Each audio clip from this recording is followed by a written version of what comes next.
ianao ny fahafenona rehetra. Aoka ianao nameno tsiraray avy. Ataontsika hivavaka amin'izao fotoana izao. Atolorin'ny tenanao an'Andriamanitra androany. Atolorin'ny fonao an' Jesosy amin'izao fotoana izao. Atolorin'ny mombanao rehetra ho an'Andriamanitra irery ihany.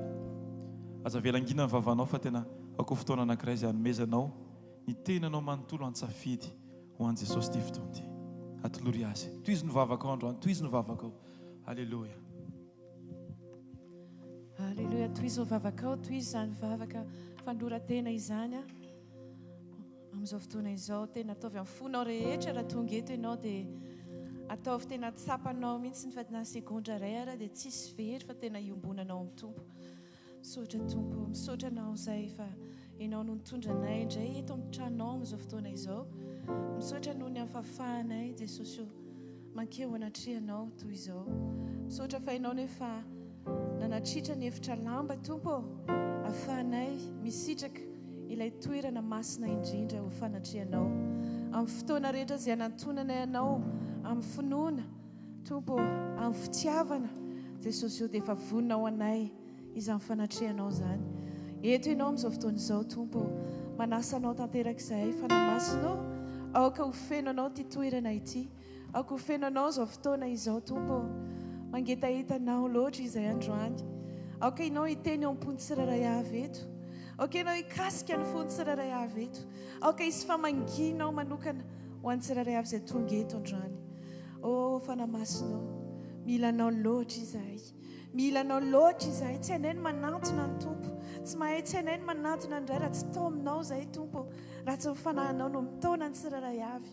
O ankehitriny dia manokatra ny fonay kosa izay, manokatra ny fonay izay eo anatrehanao tompo, tahaka ny boky velarina eo anatrehanao, dia eona aminao izay. Tsy izay sitrakay tompo, tsy izay verinay fa mety fa aoka izay hitarihanao anay irery ihany. Aoka izay tiana ho lazaina aminay tompo dia izay tokoa no lazaina aminay eto androany. Ary izay ny toetra ao am-ponay raha hivoaka eto izay. Tsy izay mampetipety anay fa izay fitarihan'ny fanahinao araka ny teninao hoe izay tarihan'ny fanahin'Andriamanitra ny zanak'Andriamanitra. Ka ninona Jesosy ataonay eto androany dia okenao hitarika anay fanamasinao na ny teninao izany izay hoeto mpanomponao, na ny fiderana na fiankohofana na ny tena rehetra izay lazaina eto androany dia okenao mihitsy fanamasinao no hitarika amin'izany rehetrarehetra izany. Misaotra Jesosy. Alleluia, alleluia, alleluia. Andao anao fa hofantanana an Jesosy tsika tonga soa eto ianao Jesosy ilay mpanjaka ny mpanjaka. Alleluia, tonga soa eto ianao Jesosy mpanjaka ny mpanjaka ianao, tompo ny tompo ianao, asandratra ianao ilay avo sy mahery indrindra. O ajainay tanteraka ianao Jesosy eto amin'ity toerana ity.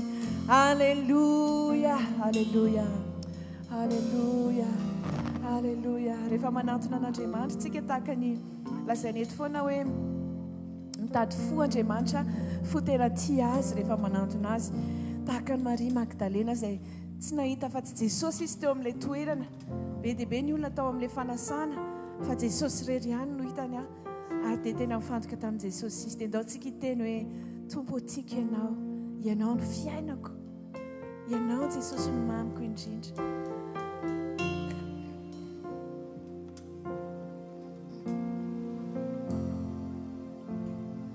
Tompo tiako ianao,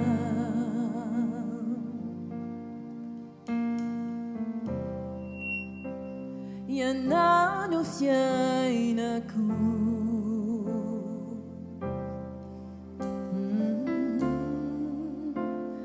fifaliany foko,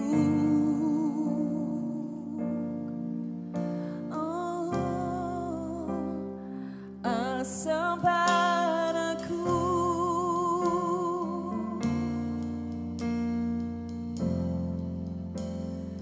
tompo tiako ianao,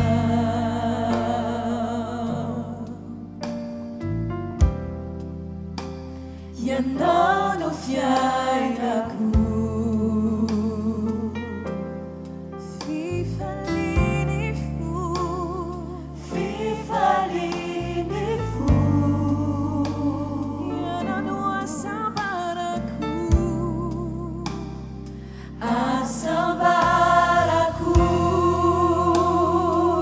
sitraka dia loatsika nangana ny taratsika amin'i Jesosy.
Sakafo ny vavanao dia ataovy tena mandrehanao sy mahita ny fonao ny tompo amin'izao fotoana izao. Dia mangetaheta araka ny fatra ny etaetantsika ny fenona, araka ny fatra ny etaetantsika iombona amin'ny tanteraka no mangeny ny fontsika ihany koa. Halleluja. Tonga eo anatrehanao izay ankehitriny tompo. Avy fenona indray izay efa namasinao, avy vangio tanteraka izay efa namasinao. Halleluja. Mangetahetanao izay. Tonga eto an-tranonao izay, mba eona aminao, mba ho fenohinao indray.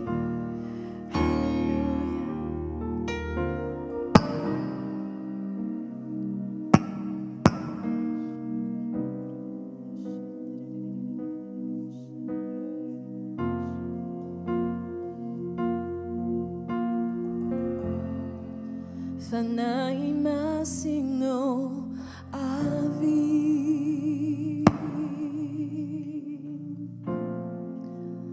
amen umbelunay injay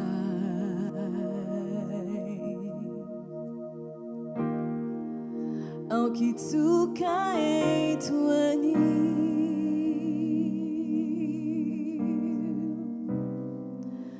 inayay na viami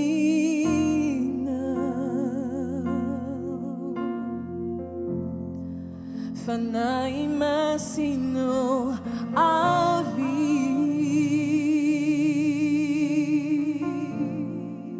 amelum belunai injai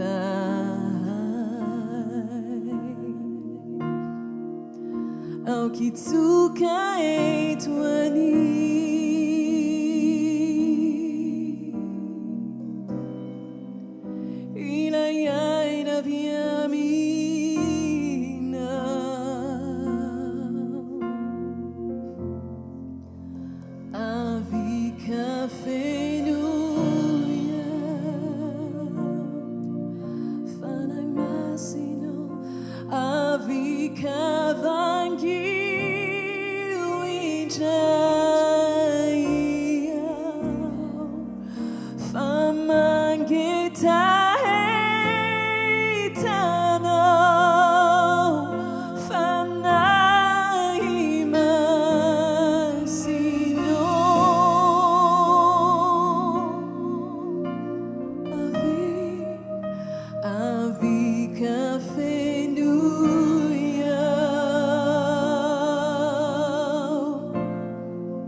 fanai masino avi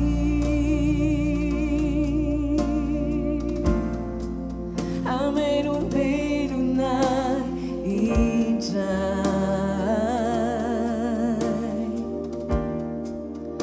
au kitsuka etwani ilayai naviami now ilayai naviami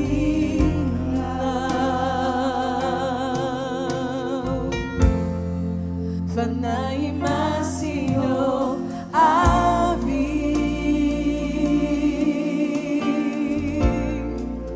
amelum belunai injai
Jesus Kristy entiko Tompo. Mahita anao isan'andro izay amin'ny alalan'ny fanahy masina atao anatinay. Mifankahita aminao isan'andro izay rehefa feno fanahinao. Halleluja. Oh, halleluja. Sotra Jesosy. Kasitraka anao. Halleluja. Ny foko hitoetra eo ambany elatrao Tompo. Tsisy asaraka amin'ny fitiavanao Jesosy. Na hetsika aza ny avoana, na hifindra aza ny tendrombohitra, dia tsy mba hiala aminay ny famindraponao, tsy mba hiala aminay ny fahasoavanao, ny fitiavanao Jesosy io. Oh, misaotra Jesosy io, mankasitraka Jesosy io. Halleluja, misaotra Tompo. Ianao ilay tilikambo mahery, ianao ilay fierenay, ianao ilay fialofanay. Halleluja. Vatolamiko mandrakizay ianao Jesosy. Asandrato ny tananao dia laza hoe ianao Jesosy io ilay tilikambo mahery, fierena azo antoka, vatolampy iorena ny foloko ianao. Halleluja.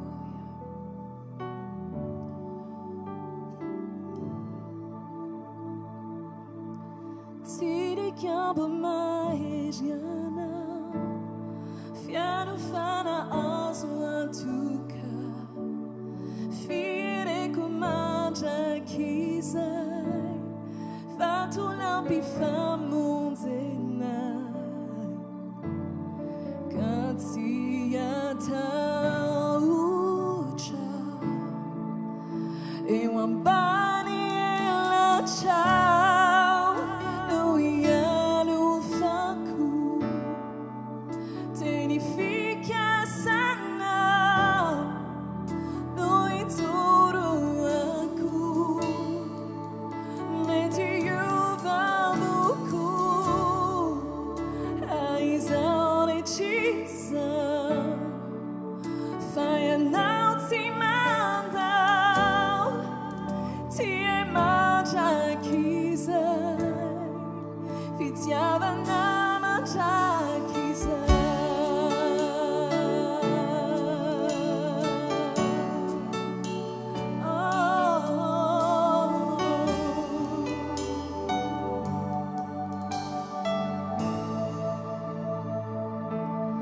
Tilikambo mahery anao, fiarofana azo antoka, fiereko mandrakizay,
Alléluia.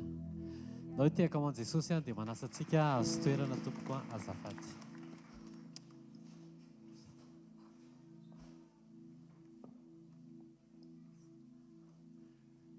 Tahi Jesosy daholo voninahitran'Andriamanitra joroko vavolombelona. Efa ela izy ity tokony joroko fa nisy fotoana tsy teo mantsy dia tamin'ny rally tany Arivomamo. Izay moa zany ny ekipa nandeha aloha tany nanao tamtam sy ny rehetrarehetra nandeha tonga tany talata. Dia efa nanomboka talata io dia efa matanjatanjaka ihany ny tena nefa andeha hiatrika asan'Andriamanitra. Dia rehefa nandeha ny asa rehetra tany ny tamtam sy ny zavatra rehetra natao. Dia rehefa tonga ny zoma sabotsy dia nanomboka narary be ny lamosiko dia narary andoha be any sabotsy nanomboka après-midi ny alina ray manontolo. Dia fo maraina ny lahady dia mbola tena narary be ny lohako. Dia nandeha teny tabakandro maraina mbola manao ny asa rehetra dia tena hoe mbola miaraka amin'ny lamosina marary ny loha mazaka mavesatra be. Dia nisy fotoana amin'izay avy ny sakafo atoandro dia mipetrapetraka anakainy iny ny andron'ny ekipa sy ny ohatr'izany dia tao anaty tômôbila dia hoy zany andeha hanaroatra rotory kely aloha sao dia mba izay mba mipetraka kely zany dia natory kely dia 15 minutes teo raha maximum natoriako dia tsy afaka nefa izy mifoha avy satria misy mitabataba koa anaty tômôbila tao niaraka tamiko tao. Dia rehefa mifoha dia lasa mivavaka Jesosy tena hitanao Jesosy ny zavatra mbola hoatrehako androany mbola hanao chargement rariva mbola hanao déchargement amin'ny alina mbola hiary tory androany hanao ny asanao satria za tsy maintsy efa nanomboka ny asanao hatramin'ny voalohany dia tsy maintsy fitaiko hatramin'ny farany. Dia zaho Jesosy tena ianao no heriko tena isory zany tena lamosiko marary sy ny vesatra lohako zany. Dia vita mivavaka teo amin'ny 5 minutes teo fotsiny dia lasa mivoaka ny fiara. Dia mivoaka ny fiara dia nitsinjaka nandihy be tonga dia nanao hoe mahery Jesosy. Dia niaraka tamin'izay niala le lamosina narary niala le aretin'andoha tena hoe fagagana tena hoe nioniô tena nataon'i Jesosy dia ho azy rery ny voninahitra. Dia vita daholo ny asa rehetra fa roa manarak'izay voatendry ny nitondra ny ekipa misy mazava tany Antsirabe tamin'ny Paka sabotsy mipaka. Dia rehefa nandeha zay dia izaho moa nitondra ny fiara dia efa 12 kilometatra alohan'ny hiditra Antsirabe dia nisy tômôbila songony zay dia niteny anay hoe naona be ozy izy le pneu anareo ao aorianao ary amin'ny arina à droite dia nijanona zay. Dia rehefa nijanona zay dia nijanona dia nijery dia nivinoko ny tômôbila. Dia rehefa vinoko ilay tômôbila dia nijery dia andao fa mbola afaka tonga any io fa entina moramora any dia mijery mba nampirivotra fotsiny aloha satria fa vaky ilay izy. Dia nandeha dia veloma amin'izay ny fiara tsy velona intsony ary ty tômôbila Efa tômôbila tsy eritreretina tsy tokony ho faty izany mihitsy. Pneu no natahorana hatrany voalohany, efa vaky pneu zany nanomboka zoma, dia tonga teny an-dalana vaky indray ny ray dia efa tsisy secours tsoa zany zay. Dia hoe tena Jesosy ahoana ity dia veloma ny fiara tsy velona. Jerena ny témoin nefa mandeha daholo. Dia ozy rahalahy namana hoe andao rangahy atosika dia natosika. Dia nanomboka anazy vidina natosika tsy velona mihitsy ty tômôbila. Dia rehefa tonga tary ambanimbany somary tenatena tafidana vidinana dia alohan'ny niakatra amin'izay tsy nety velona mihitsy ilay tômôbila dia napakana sisiny sady ny frein koa efa tsy nisy tsony. Efa mafy be satria assisté moa ny fiara. Dia rehefa nijanona teo zay dia jerena tsisy ny inona contact misy nefa ny fiara tsy velona. Dia inona ary ty? Dia nanomboka nitaika ny orana. Dia izao no nataon'ny rahalahy niaraka taminay hoe andaotsika hitrana tômôbila dia andao hivavaka. Dia lasa izay mivavaka tanaty tômôbila. Dia nanomboka avo be ny orana. Navelany Jesosy avo be mihitsy ny orana. Tao anatin'io avo be ny orana io dia mivavaka izay dia mivavaka nataonay dia andaotsika hitsahatra fotsiny. Andaotsika tena hoe tsy tebiteby, andaotsika tena hoe hiandry an'i Jesosy fotsiny dia andaotsika hivavaka. Dia niara-mivavaka izay tao dia rehefa mivavaka izay dia sady dia vita mivavaka dia nandramako ny veloma tsy velona voalohany. Dia mivavaka ihany dia tsy niaraka mivavaka tsoa zay fa samy mivavaka rery dia sady mivavaka no manandrana ihany Jesosy. Dia tao anatin'izay koa nefa avo be ilay orana dia izay anatina toerana danger be mihitsy. Dia be tômôbila fa mezivezy be nefa ny orana avo be dia izay tsisy jiro dia tena hoe tsy hitan'ny olona zany. Dia tena sady nangataka fiarovan'i Jesosy dia misaotra an'i Jesosy fa tena hoe teo fiarovana teo ary ny camion sy ny fiara be dia be. Dia 3 reprise mivavaka izay sady nanandrana araka namelona velona ilay fiara. Tena hoe voninahitra ho an'i Jesosy satria tena hoe amin'ny enina fotoana enjena tany Antsirabe izay nefa 12 kilometatra tsidriny Antsirabe amin'ny enina latsaka mbola nanana dia tonga Soamatsara tany any zay sady tonga tany ny pneu afaka nampiana rivotra dia afaka soloina avy eo dia tamin'ny verina izay mbola nampahitan'Andriamanitra pneu ihany satria fa tsy nisy secours tsony. Dia nisy mpiara-manompona tsona dia tady eran'ny tanàna aloha dia tsy nahita mihitsy satria ny andro koa mopaka tamin'izay. Dia tsy nahita dia nisy mpiara-manompona tsona dia hoe misy olona fa mety manana izy fandrasa aloha jerena. Dia zay zany efa niomana hividy. Rehefa tonga izy amin'izay nanatitra lisy dia pneu anankiroa afaka mbola nampiasaina tsara omeny sady tsy nandoha vola. Tena voninahitra ho an'i Jesosy. Mankasitraka indrindra tompoko fitsono vavolombelona farany. Voninahitra an'Andriamanitra ny ijokoko tantarako ny zavatra tsara ataon'Andriamanitra. Rehefa hoana ny tenenako anazy tsika rehefa manao asa dia manao asan'ny tompo dia manao asan'ny tompo fotsiny fa tsy hoe manao asan'ny tompo mba hitahiny atsika fa manao asan'ny tompo dia eo zany efa ao anatin'ny zavatra afa ataontsika avy eo tsapantsika ilay fanotronan'Andriamanitra hita mazava mivaingana mihitsy amin'ny fiainana. Ny anankiray izao tamin'ny herinandro teo misy asan'olona zay efa mipromettre anazy hoe livreko latsinainy na talata.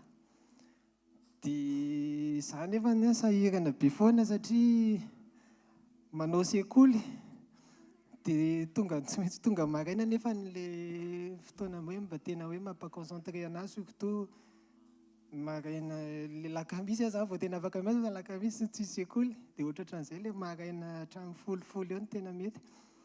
Dia nefa tsy vitako mihitsy le asa dia ozy mantsy an'i Jesosy hoe andeha zany fa tsy vitako indray ty.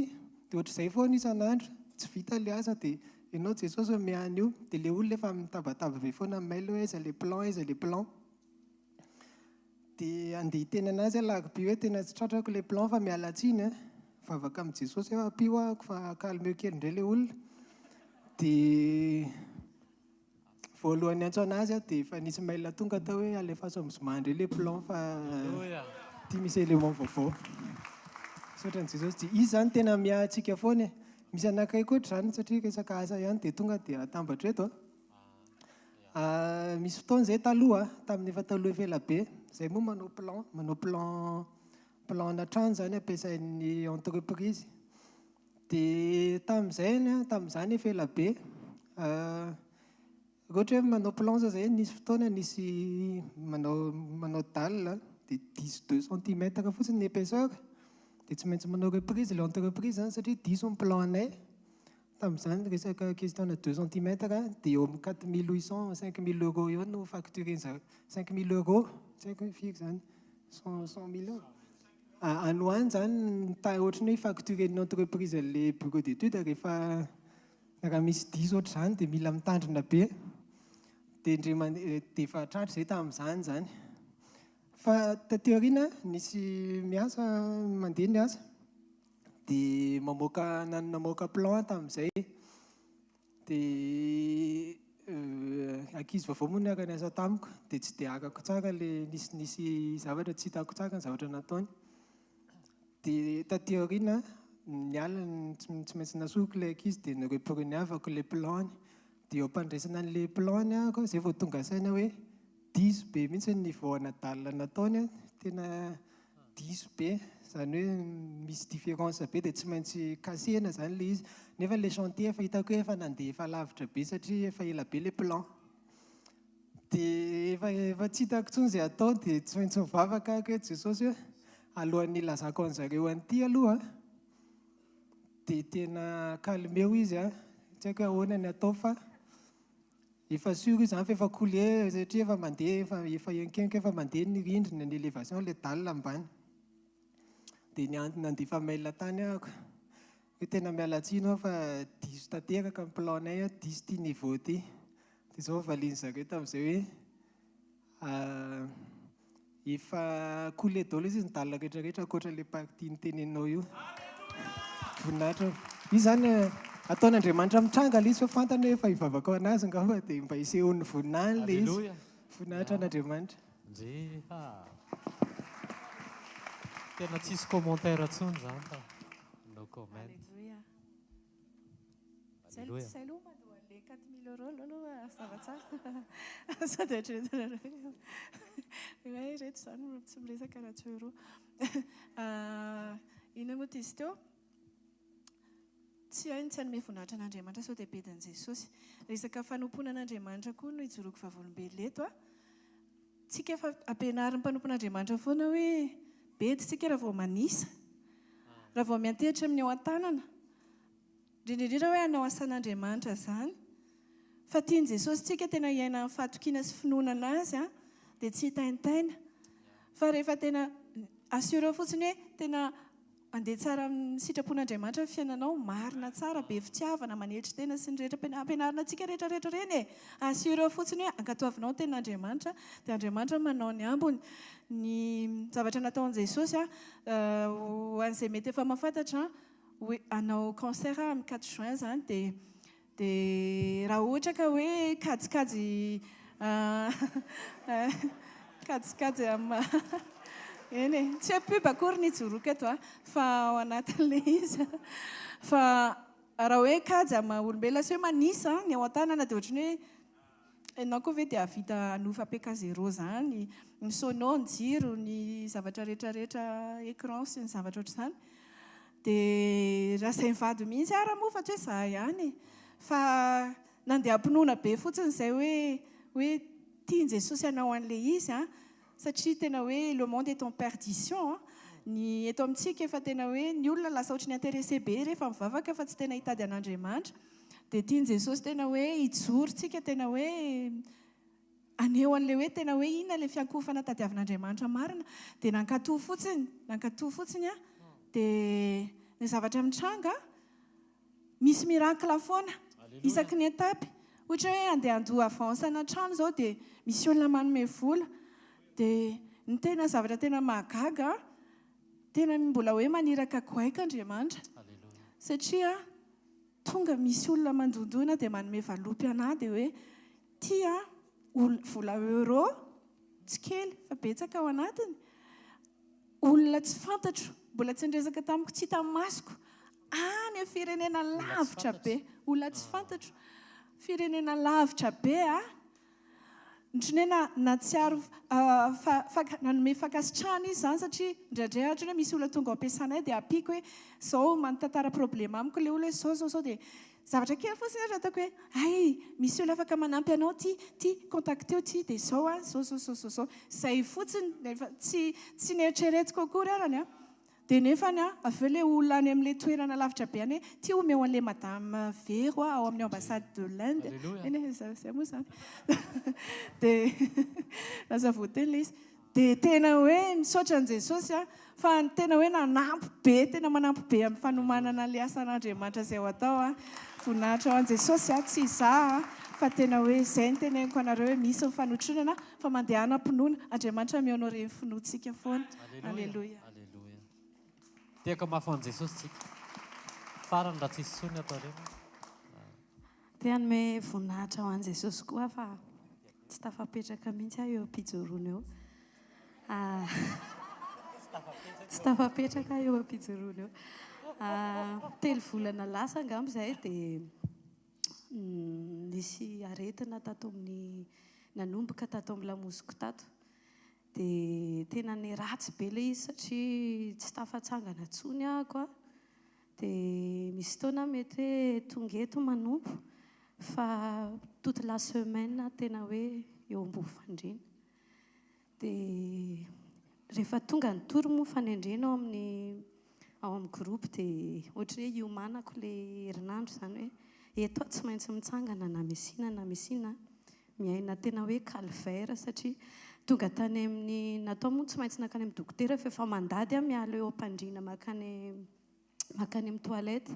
Dia tena hoe indraindray menatra satria miferinaina tsy mahay mitazona an'ilay douleur izany fa tena ay mitsangana kely mamindra tongotra iray dia mihetsika be ilay izy.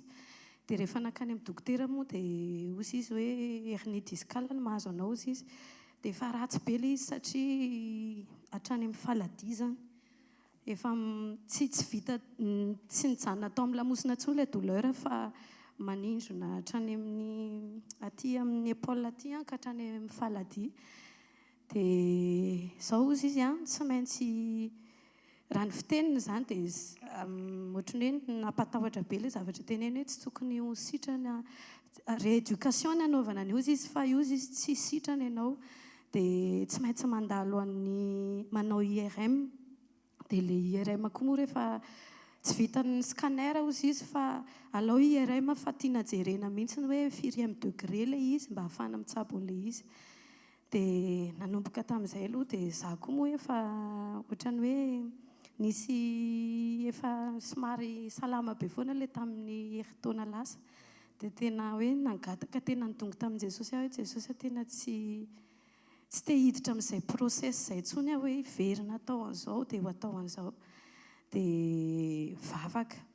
Dia rehefa nivavaka dia tsy nisy fiovana aloha dia nivavaka ao anahy ny mpanompon'Andriamanitra.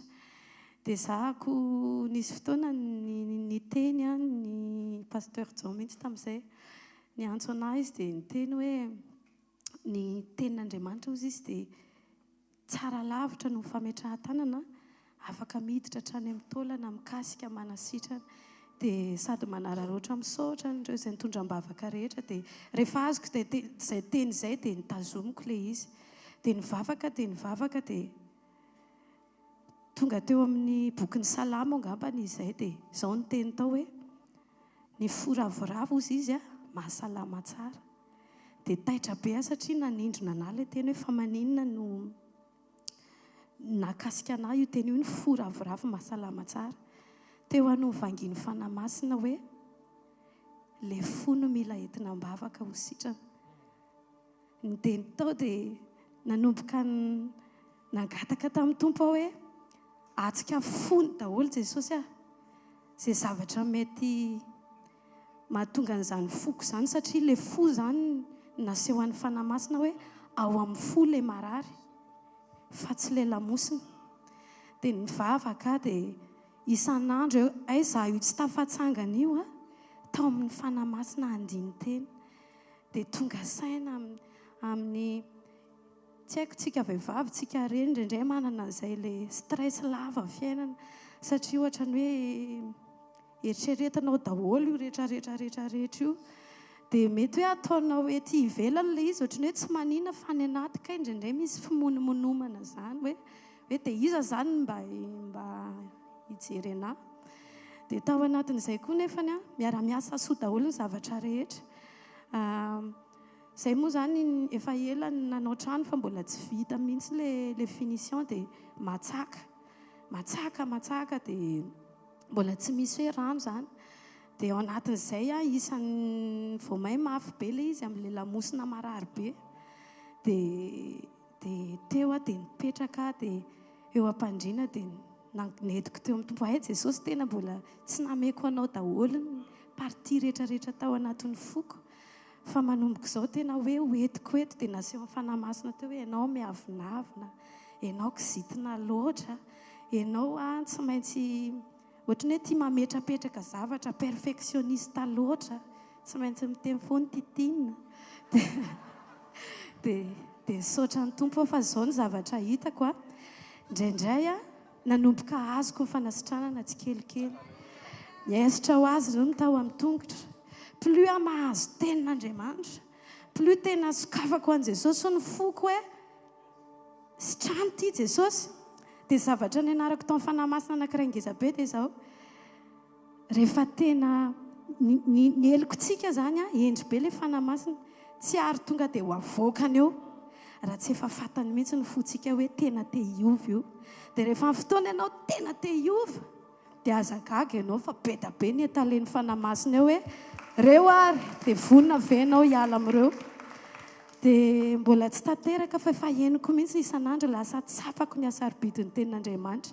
Verina amin'ilay teny azoko teo hoe ny tenin'Andriamanitra dia makany anatin'ny taulanao manasitrana anao. Plus nanomboka ny ravoravo na nankasitraka an'Andriamanitra, misy avinavina atao dia tena hoe niezaka hoe nanintsana nanaika atoron'ny fanahy-masina dia nesitrana mandrakity any androany tsy nataoko le IRM fa nafody vao 20 jours fotsiny namen'ny dokotera calmant fotsiny tsisy traitement reo na ray tsisy fa calmant fa tena sady lafo be no tsy zaka fa tena manorisoro be. Dia miaina iny toy ny baume tsy ina le izy tsy tadidiko ny anarany fa lafo be le izy. Efa vidiana daholo toy ny karazana baume rehetrarehetra toy fa zao mandehandeha tsy manao baume direct Jesosy. Dia tao anatin'izay dia zava-panahy foana reto le izy afaka ny hositranintsika indraindray tsika miandry eo ihany kanefa mbadin'io fa mety ao anatin'ny fo le aretina. Dia rehefa sitrana ny fotsika dia hozy ny tenin'Andriamanitra hoe ny fo ravoravo izy mahasalama tsara.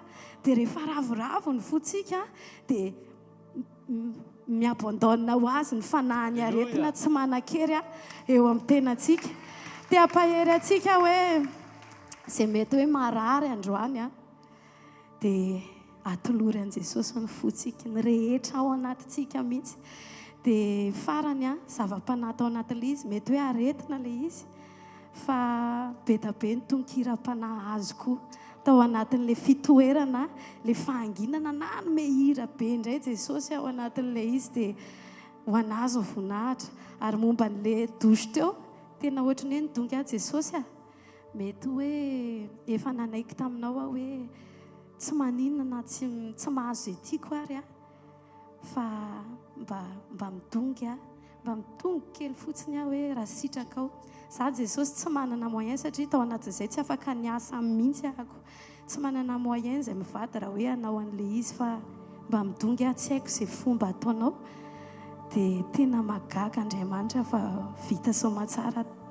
Nahita fity dia vita ny dosy misy rano somatsara ao an-trano tena hoe vola be ny napiditra an'ilay izy ho an'Andriamanitra voninahitra fa tena tsy avy aminay ilay izy fa nahita fity tamin'i Jesosy izay dia rehefa mety ny fotsika dia alamin'i Jesosy kay omeny daholo ireny fa rehefa mety ny fotsika dia ho an'Andriamanitra voninahitra.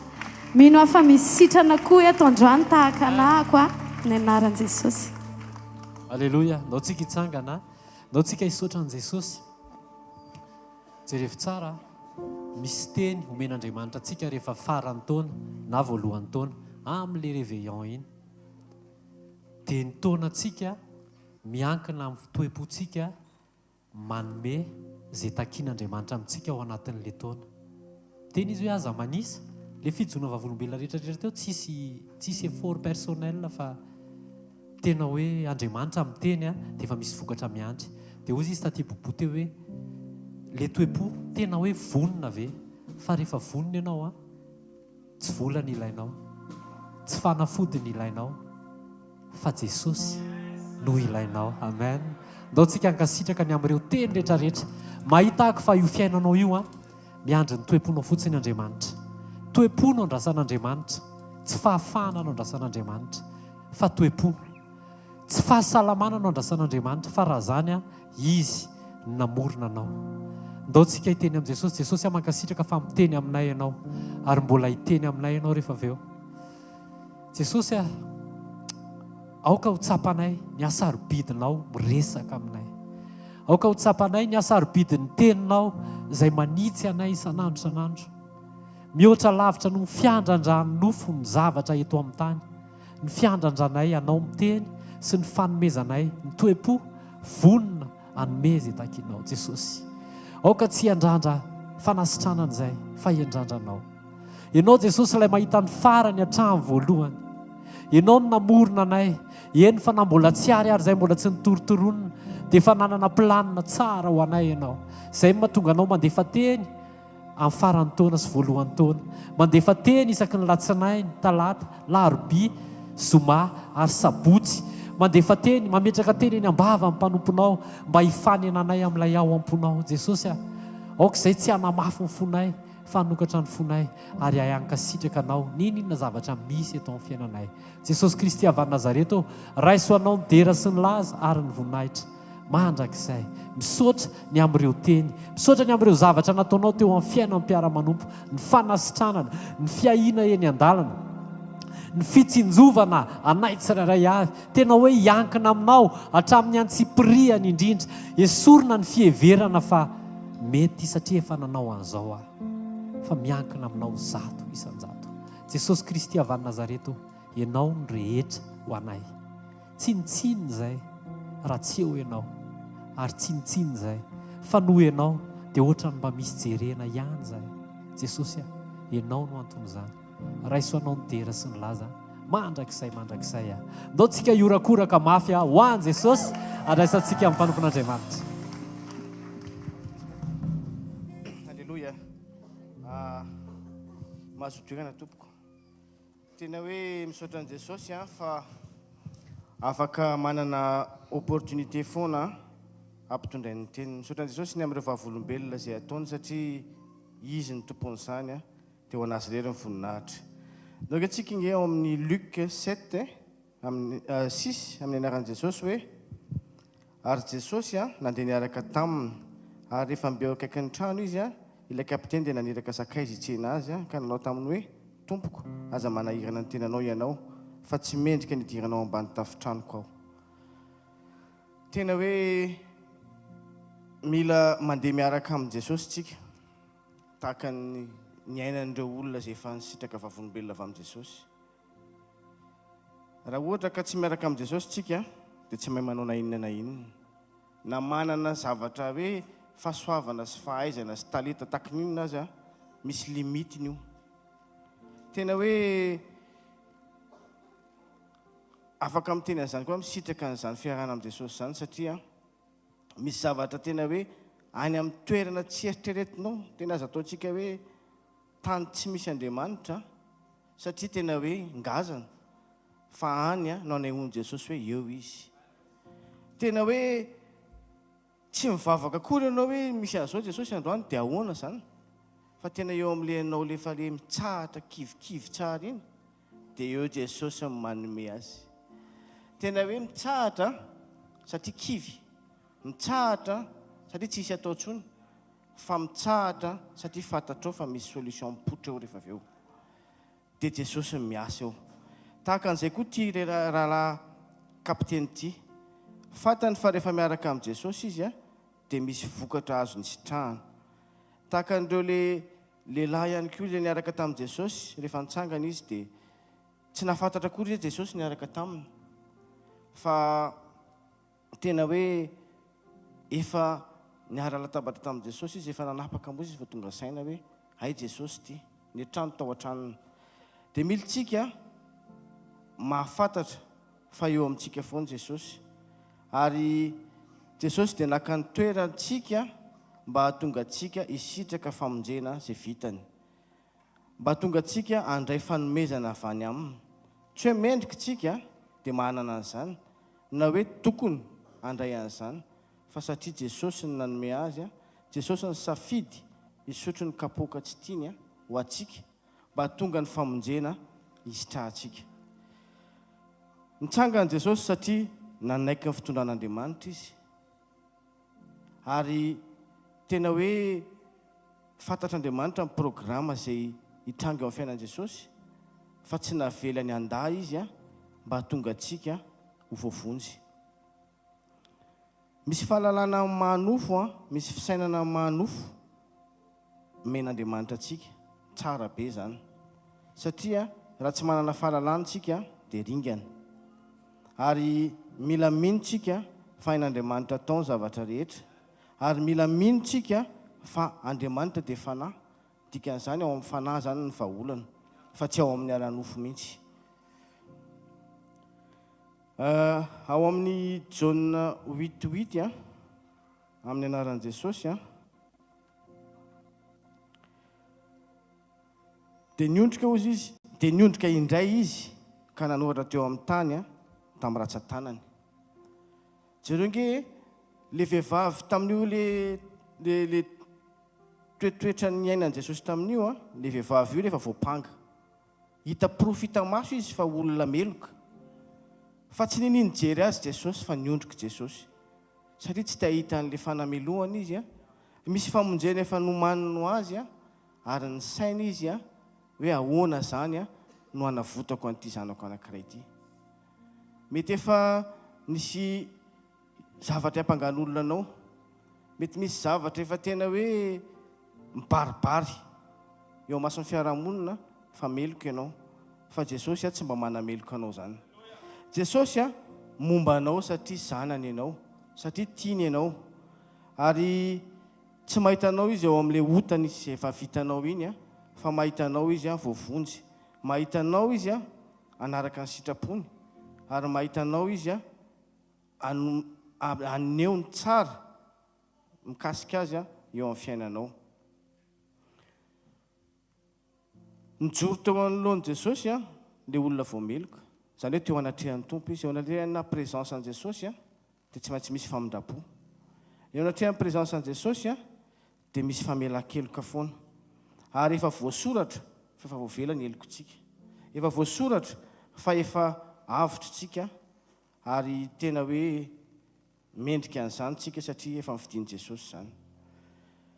Ny autorité rehetra teo an-tanàna efa nanameloka, zany hoe olona voaheloka araka ny lalàna zany tokony hoe ho ampiarina amin'ny lalàna, fa rehefa teo Jesosy satria manana ny autorité ny lanitra izy manana ny autorité maha Jesosy azy izy dia ny teny izy dia tsisy afaka nanameloka azy tsony, ary nadio ihany koa ilay vehivavy satria ozy izy hoe mandehana dia aza manota intsony. Ozy izy Jesosy ao amin'le verset 12 amin'le teo ihany hoe Jesosy niteny tamin'ny olona indraika nanao hoe izao ny fahazavana izao tontolo izao, izay manaraka ozy izy dia tsy mba handeha amin'ny maizina fa anana ny fahazavana aina. Mila manana an' Jesosy tsika, mila manaraka an' Jesosy tsika, ary izay ny ahatongavantsika eto, satria raha tsy misy an' Jesosy tsika, raha tsy manana an' Jesosy tsika eo amin'ny fiainantsika dia tsy hanana an'ilay fahazavana aina mihitsy. Zany hoe mety fisainana maloto tsy ho vitantsika mihitsy ny anadio an'izany raha tsy eo ny rahan'i Jesosy.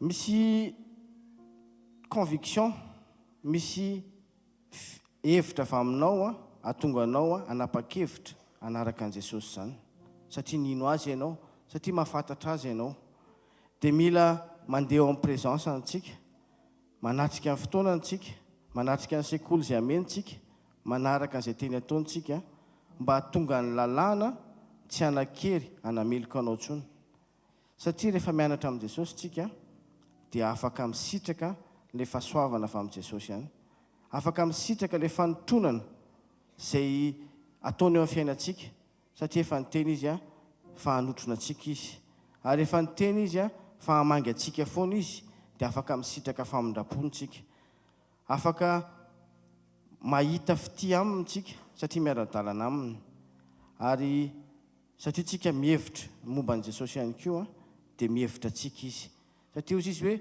zaho izy efa tianareo taloha dia mila tsika zany matakatra an'izany mila mandroso tsika mila mampiantrano an' Jesosy tsika mila miara-misakafo am' Jesosy tsika mila manana an' Jesosy foana tsika eo amin'ny fiainantsika isan'andro satria tsy mahavita inony tsika ary tsy mahay nininony tsika raha misaraka am' Jesosy rehefa nivakiana amin'ny mofo a dia nisokatra amin'ny masom-panahin'le rôla niaraka tamin'i Jesosy misy zavatra tsy misokatra mihitsy raha tsy miray latabatra am' Jesosy tsika misy zavatra tsy misokatra mihitsy raha tsy mampiditra n'le nofon' Jesosy ao anatintsika zay teneny hoe ty ozy izy a nofoko no omeko anareo dia hano ty ary misy zavatra tsy ho voadio antsika mihitsy ao amin'ny fisaintsainantsika raha tsy misotro ny rano Jesosy tsika ahatonga atsika anana ny fanahy ahatonga atsika tena hoe andray an'le transfert spirituel zay ampitondrain' Jesosy atsika zay nafindra n' Jesosy tamintsika amin'ny maha-kristy anazy ao amin'ny Romanina 5:1 amin'ny anaran'i Jesosy koa amin'izany satria efa no hamarinina tamin'ny finoana isika dia aoka isika anana fihavanana amin'Andriamanitra amin'ny alalan'i Jesosy Kristy tompontsika manana fihavanana amin'Andriamanitra isika rehefa manana an' Jesosy tsy afaka ny anameloka anao ntsony ny devoly a satria manana an' Jesosy ianao ninona mety fahotana mety eloka eritreretinao fa mbola tsy voafafa rehefa miaraka am' Jesosy ianao a dia efa vita izany ndao tsika hitsangana saotra an'Andriamanitra ny amin'ny teny saotra an'Andriamanitra tsika ny amin'ny fitantanany a saotra an'Andriamanitra tsika ny amin'ireo vavolombelona zay asehony amin'ny alalan'ireo mpanompon'ireo a mba hahatonga atsika ihany koa hisitraka an'izany hahatonga atsika ihany koa andray ny fanomezana zay homanin' Jesosy ho atsika ray masina tsara indrindra amin'ny anaran'i Jesosy a saotra anao zay fa raha tsy eo ianao Jesosy dia tsy tahaka an'izao ny fiainanay raha tsy teo ianao a dia tena efa very zay fa noho ny fitiavanao anay noho ny fisamboranao anay eny fa na dia nandary zay a dia teo ianao a nisisika ianao dia zao indray zay Jesosy misisika aminao satria ianao no ilainay ianao no tena mety amin'ny fiainanay ary raha tsy eo ianao a dia tsisy ninona hainay ary tsisy ninona vitanay fa very foana mety fisainanay mety fahaizanay mety herim-ponay fa noho ny fisiany fanamasina atao anatinay a dia afaka mitaridalana anay ianao afaka manazava anay ianao satria ianao no rehefa hazavana zay tsisy matakona amin'ny anaran'i Jesosy a amen dao tsika hitehaka mafy tsara anomesantsika voninahitra an'Andriamanitra andraisantsika mpanompo manaraka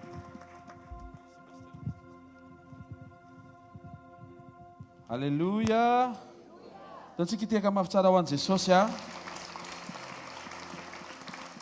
miarabantsika menakavindray androany a tonga sao anatin'ny fotoanany fiombonana latabatra amin'ny tompo a ianao a rentsika ny vavolombelona tamin'izay nataon'Andriamanitra sy nasehony androany mampahery mampahery tsisy mamaly ane mampahery mbola miasa Andriamanitra mandraiky androany tena mitsotra aminareo fa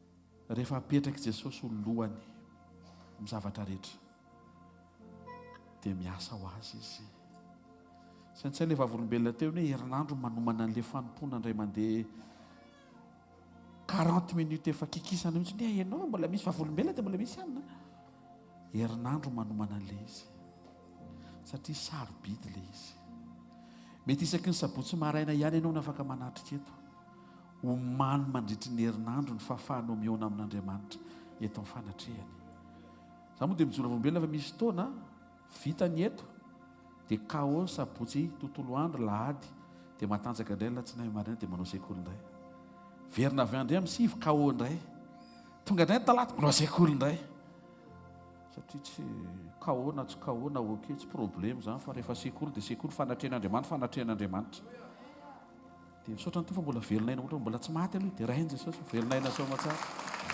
amen titeny aminao azy zany courage zatao mahakivy azaseona izy anizy akory ndraindray vavaka le marary sitrany le marary ny anao entinao mody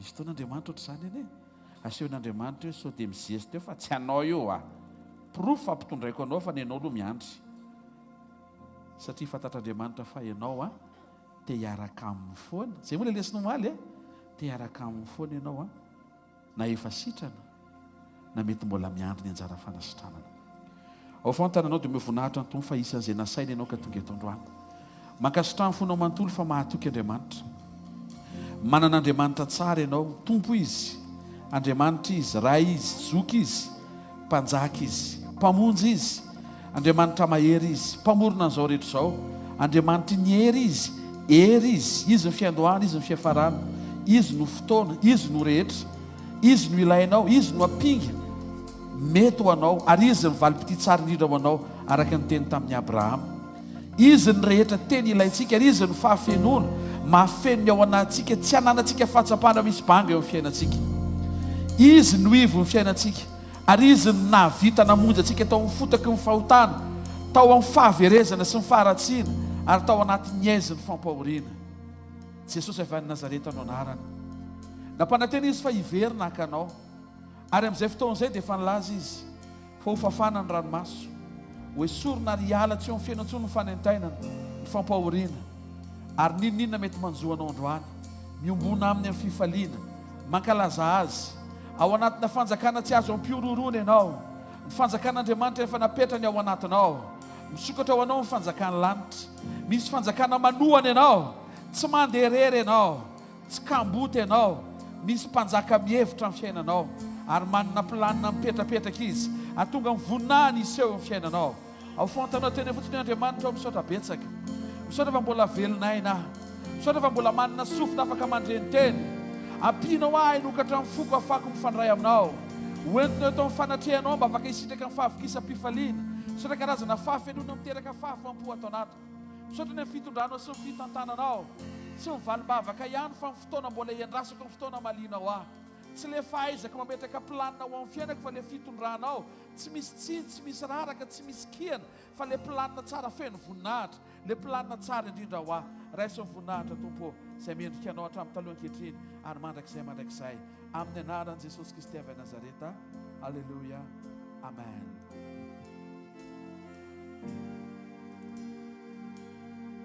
misy mpanjaka manatriketo sokafiny fo andray azy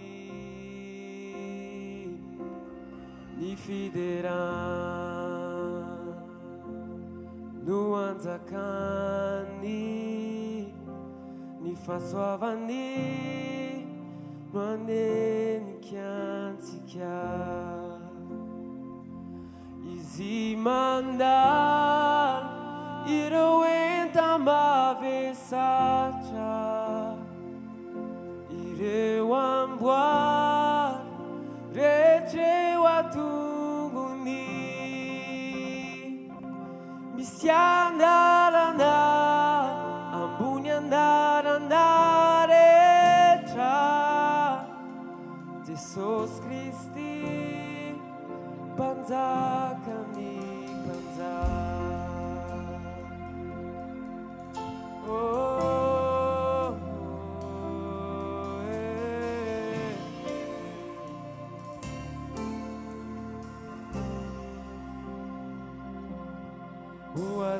Uazimiat sivuni naija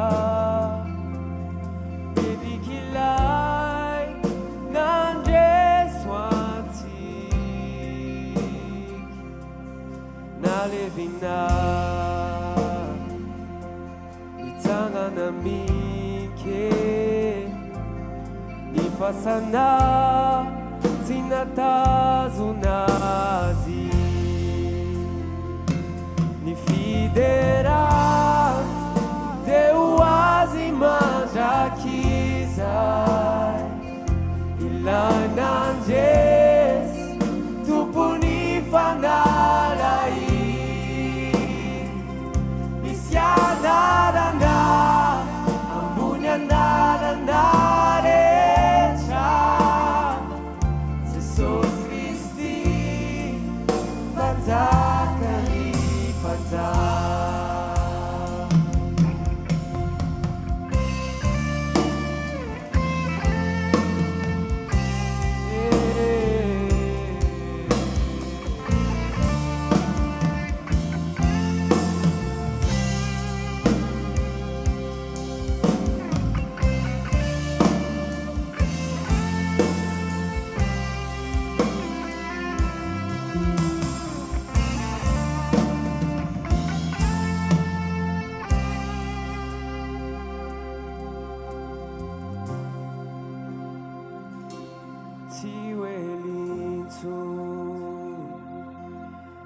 tazisik ni ranomas o fafani wawatanundai itapitanyadi tiwelai ni pamundisakya izimanda Besatra Yewangwa Rejewa tunguni Isyanarana Amunyandarana Recha Jesus Christi Panzakani Panzakani Videra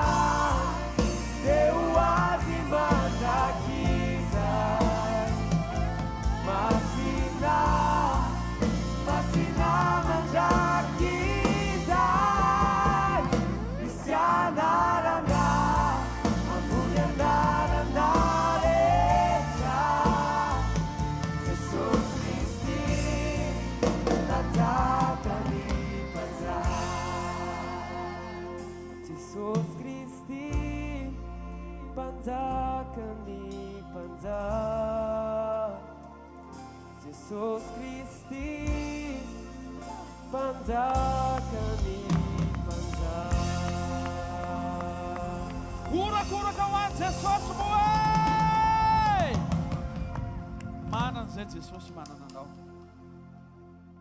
nampianarinao zay anampaharetana anambara tahaka an'izany tonokiram-panazany tokoa hoe tsy ho ely intsony manomana ny fiverenanao zay eto amin'ny latabatra indray andro amin'ny maraina dia samy mitondra ny manahirana sy ny vesatra ny isa tokantrano sy ny isam-batan'olona zanakao zay ny manantona androany nefa tompo ny mandrakizay dia ambony lavitra no zany rehetra zany aoka hisokatra amin'ny anaran'i Jesosy ny fo ny saina sy ny fahatakarana ny ninona teny ambaranao sy omenao anatin'ny fotoana maraina dia ho tafiditra sy hanindrona po hitondra fandresen-dahatra ndray fanapa-kevitra iova satria tsy misy issue na option fa androany maraina zay dia misafidy andray ny teninao hoe tsy maintsy miova ny toetranay amin'ny anaran'i Jesosy no hanononona fivoriana voatany fivorintsika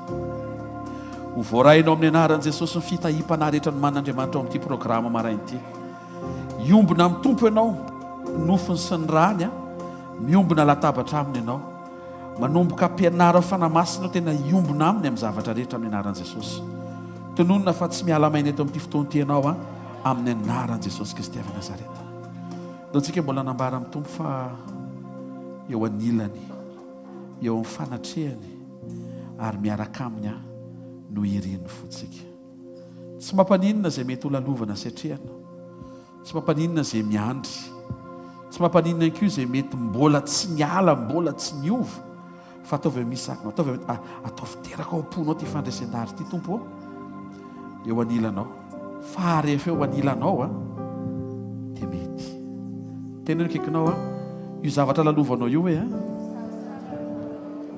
avereny tsara io zavatra lalovanao io hoe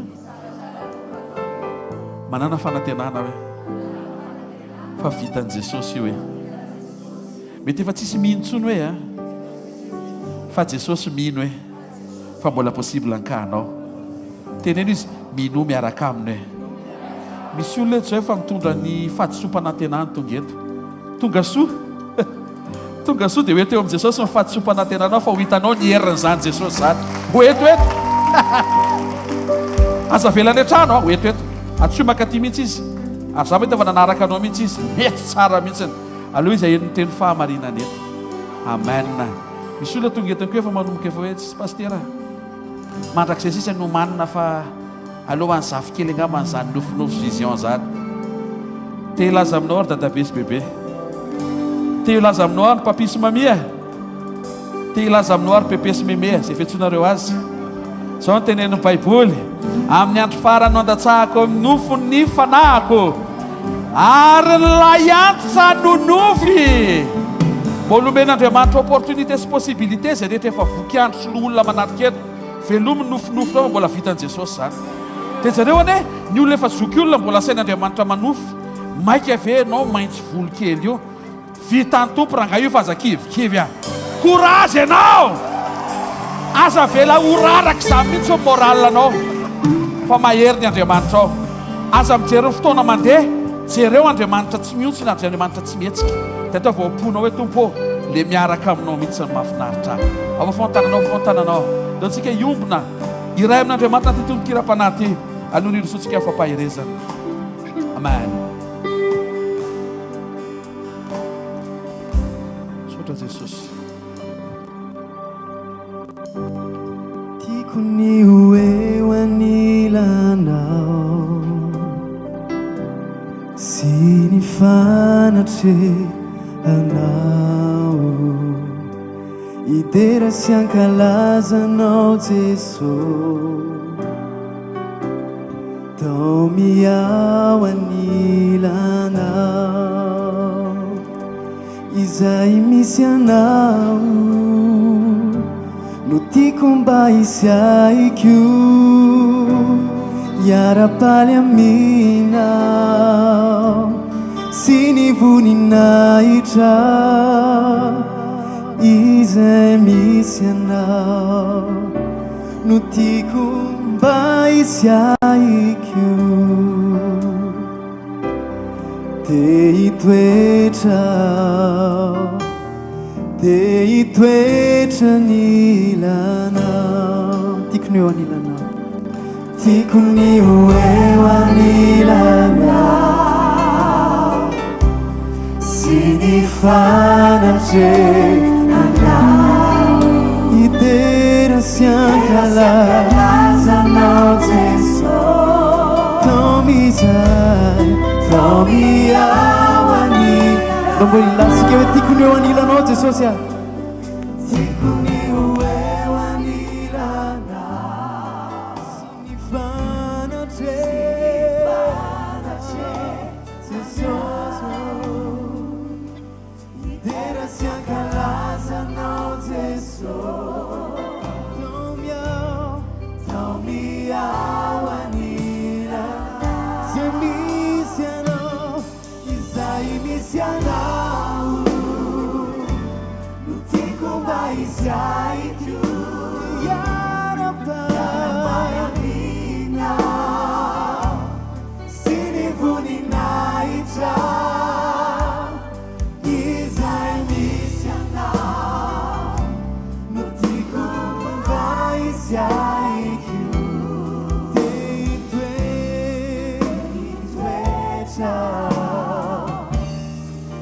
hitoetra mbola zay farany hoe izay misy anao no tiako mba hisy aiko iara-paly aminao sy ny voninahitra izay misy anao no tiako mba hisy aiko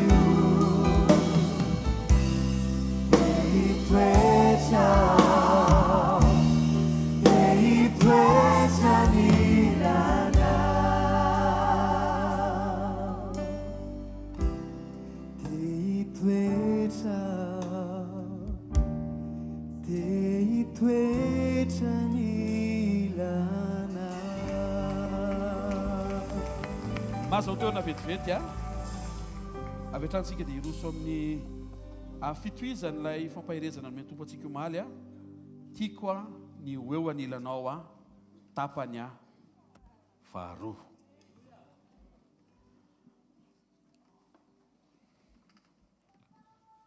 ny olona malemy fanahy dia olona te hiaraka amin'Andriamanitra eo amin'izay toerana misy an'Andriamanitra na dia toerana mety mbola tsy lavorary aza ara fepetra sy ara-piainana omaly nisy fanoharana nomeny tompo a fa nyteny Moizy, aleoko miaraka amin'ny zanak'Israely andevo fa inoko fa reo no olon'Andriamanitra, izany hoe olona miaraka amin'Andriamanitra. Toy izay hijanona atao amin'ny lapan'ny Farao, nefa atao amin'ny lapan'ny Farao sady manompo sampy no miaina faharatsiana, tsy misy Andriamanitra. Toy izy Moizy, aleoko ohatry ny galera fa miaraka amin'Andriamanitra. Toy izay ohatry ny confort fa tsy misy Andriamanitra. Zay no atao olona malemy fanahy. Ary rehefa vitanao no mamolaka ny ao anatinao, iaina n'izany fahatsapahana izany, dia mitsangan'Andriamanitra sy mijoro Andriamanitra miteny hoe mety amiko ianao, mahazo aina miaraka aminao. Ary izay toy ian'izay no jerevantsika androany. Amen.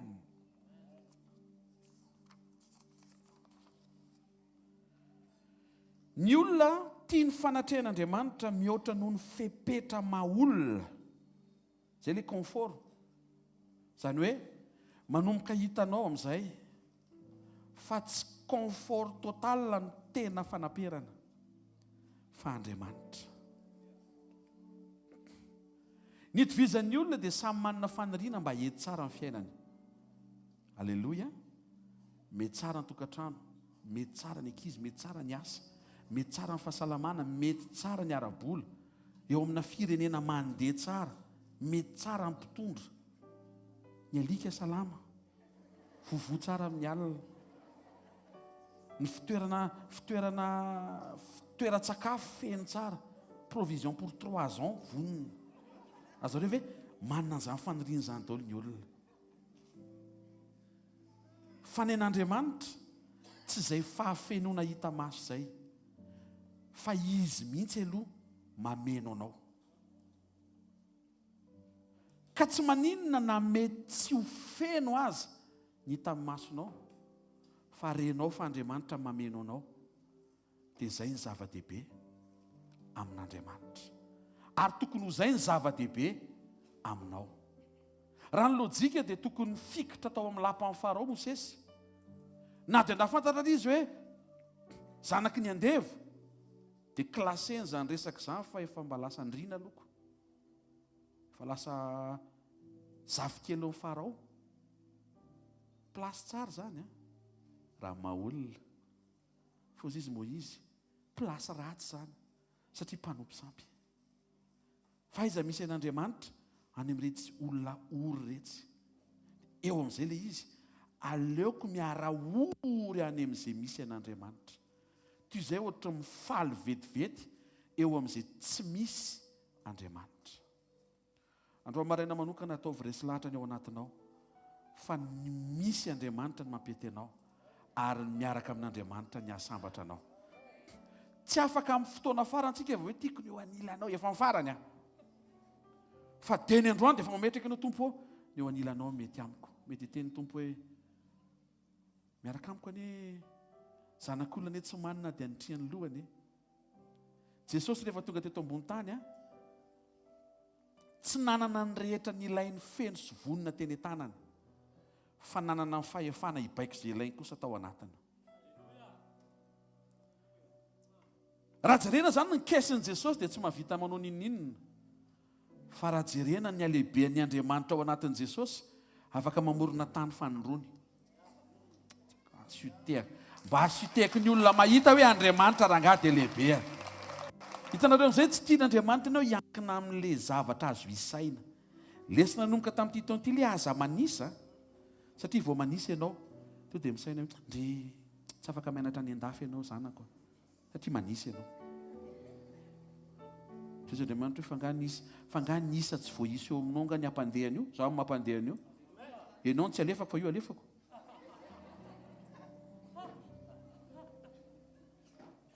Tena akaikinao, aza manisa hoe velao Andriamanitra ny asa hoe. Amen. Tia fanatrehana, avereny hoe tia fanatrehana. Ataovy renao ny any anatinao any hoe ny tsara indrindra ho anao dia ny présence an'Andriamanitra. Salamy 16 dia manambara fa fahavokisa-pifaliana ho enatrehanao azy izy. Ny olona mahatsapa fa miaraka amin'ny Andriamanitra dia olona fifaliana amin'ny fotoana rehetra. Ianao ne izany resaka izany. Aza vela isy fotoana ka ho angalarin'ny devoly ny fifalianao. Azo omena azy izay fahefan'izay asitsikitsiky bonheur ao an-trano. Vao mifoha tonga dia halleluia! Gaga ny olona. Fa misy ino? Misy Andriamanitra.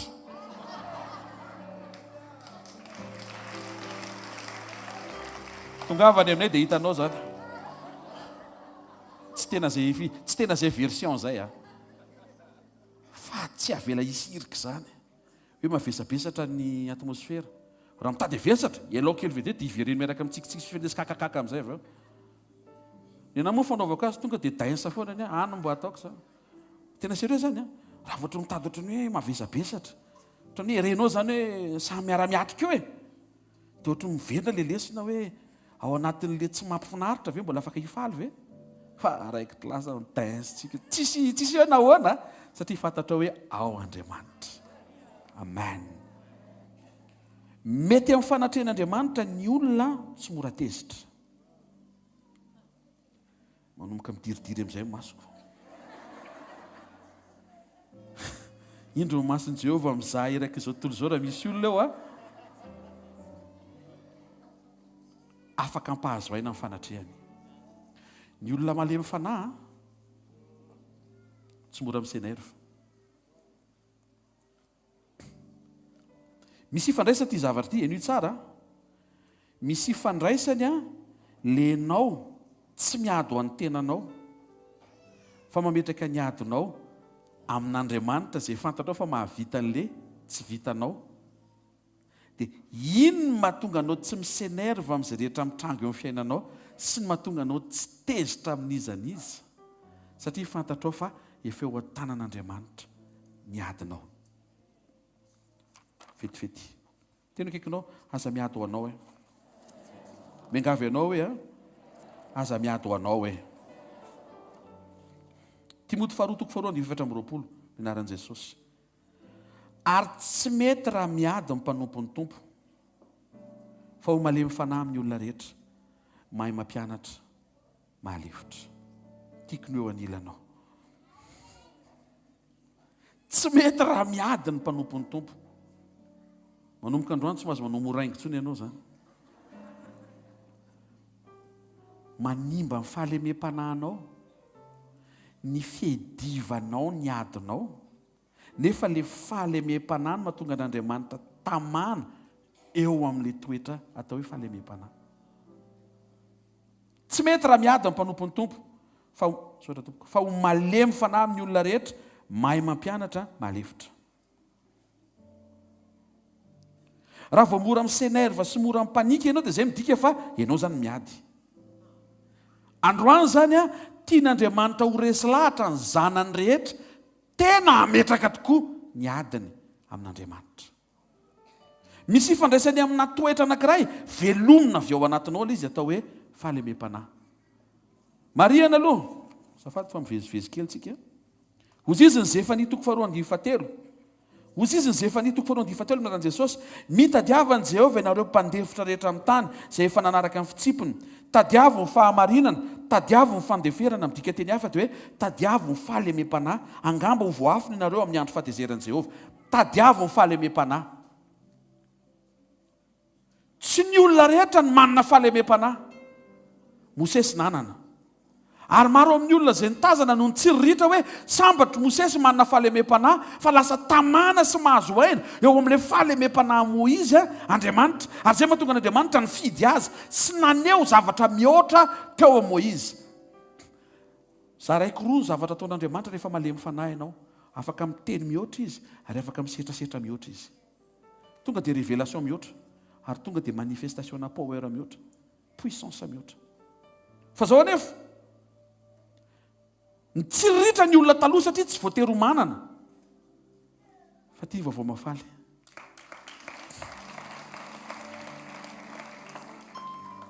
Korintiana 2:10 amin'ny anaran'i Jesosy. Ary ny tenako izao Paoly dia mananatrareo mananatra anareo amin'ny amoram-panahy sy mifandeferan'i Kristy. Amin'ny dika teny fotsiny izy dia hoe mananatra anareo amin'ny fahalemem-panahin'i Kristy. Ny fahalemem-panahin'i Kristy dia ao amin'ny Kristy. Kristy nefa ao anatinao. Dikan'izay ny fahalemem-panahin'i Kristy zany efa ao anatinao. Tena kaikinao manan-javatra ianao zany hoe avereno manan-javatra ianao hoe misy fahalemem-panahy ao anatinao hoe dia zao io le fahalemem-panahy ao anatinao io amin'izay no ampianarin'ny fanahy masina anao mba ho avoaka ara-potoana ahatonga an'Andriamanitra azo aina. Tena kaikinao mianatra mamoaka hoe ny olona malemy fanahy dia tsy tia miady. Ao ny olona malemy fanahy tsy tia miady. Izay ny maharatsy ny art-martiaux amin'izay. Satria ny art-martiaux mampianatra anao hiady ho anao. Self défense miaro ho anao. Fa tsy izay ilay izy, tsy ianao miaro tena, sy ianao miady ho ny tenanao, fa Andriamanitra miady ho anao. Ianary tia mitady problema be ty. Misy efa manolo tena hiady ho anao. Jesosy no anarany. Amen. Io tia miady io dia misy ifandraisany amin'reto problema reto. Violence sy brutalité. Hitanao amin'izay to dia mifanipaka amin'ilay douceur, mifanipaka amin'ilay fahalemem-panahy. Rehefa misakafo dia zasiana violence ny sakafo. Raha izy tsara iny fiainako iny. Hajao izy. Ansady an'ilay izy. Ianao tsy afaka hiteny hoe le sakafo to dia nigidragidrainao be dia mitsangana avy dia malemy fanahy. Ohatran'ny détail izany resantsika izany. Fa mila vitanao no mamolaka ny any anatinao any. Tsy aina setrasetra. Tsy aina violence, tsy aina brutalité. Eo ny maharatsy indray ny zavatra jeren'ny maso. Vokiso zavatsoa ny masonao. Tandremo ny ainao manjerinao tsy hijery zavatra sy karazana korotana. Anelingelina ny fijoroan'ny toetra tsara ao anatinao. Ny olona malemy fanahy dia mora mametraka ny adiny amin'Andriamanitra. Marina amin'ny olona malemy fanahy io le hoe Andriamanitra miady ho azy, satria izy tsy miady ho an'ny tenany. Misy karazana fomba fijery diso tsy maintsy hitsitsika. Matetika ny olona mieritreritra fa rehefa zanak'Andriamanitra dia tonga dia miady ho azy Andriamanitra. Tsy ny mahazanaka anao no iadivan'Andriamanitra ao anao, fa ianao mametraka ny adinao tsy eo aminao fa mametraka ilay izy eo aminy mahatonga azy mijoro hiady ny adinao. Tena kaikinao afaka miady ho anao Andriamanitra hoe? Fa ianao tsy mahazo miady ho anao tsony hoe? Tafiditra ao anatiny tsy miady ho anao, tsy mahazo miady ianao amin'ny fahamarinana mety hiainanao sy fantatrao, hanamarinanao ny tenanao. Na marina ary zany tsika dia tsy mahazo miady amin'ny fahamarinantsika fa miady antsika sady tsika anatin'izay. Mainka moa zany rehefa diso raha izay ianao mangina. Dia avy eo Andriamanitra hiady ho anao anatin'ny famindrapo. Dans tous les cas zany dia tokony mientoraka ianao ny Andriamanitra Tompo, mila anao hiady ny adiko fa tsy vitako io. Amen na? Exodus 14:14 milaran'i Jesosy. Jehovah hiady ho anareo, ianareo kosa angina. Jehovah hiady ho anareo, ianareo kosa angina. Jereo tsara nefa rehefa niady ho an'ny tenany Moïse, nahita izy, tsy rariny ny ataon'ny Farao, papi Farao. Satria dadabe ny Farao. Tsy rariny. Aiza koa olona amin'ny libre ireo to dia nandevoziny fotsiny. Sady tena misetrasetra be mihitsy l'Egyptianina, mikapoka, karavasy.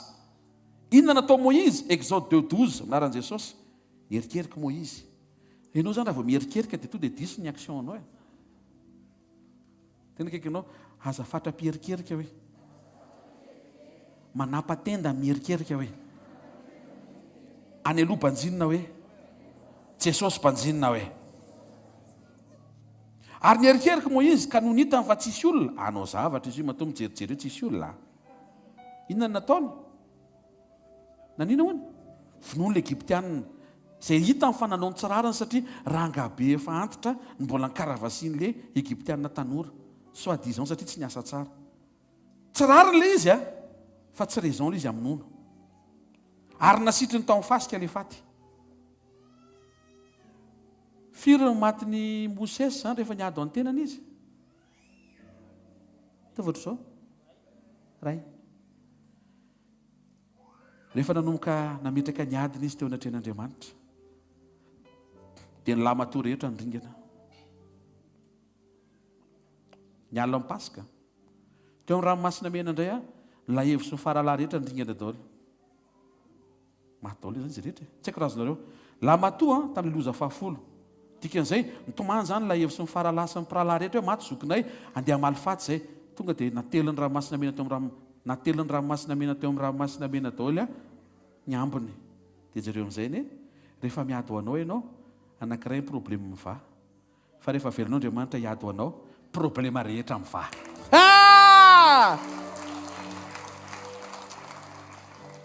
tena akaikinao apetrao amin'Andriamanitra ny adinao tsy hoe mody apetraka hoe fa tena apetraka hoe tsy vitanao io hoe tsy hainao io hoe tsy zakanao io hoe izy mahavitan'io hoe ny olona malemy fanahy mahavita mametraka an'izany resantsika zany maneke alemy fanahy eo anatren'Andriamanitra tsory amin'Andriamanitra sehany teo amin'Andriamanitra no mombanao sy ny adinao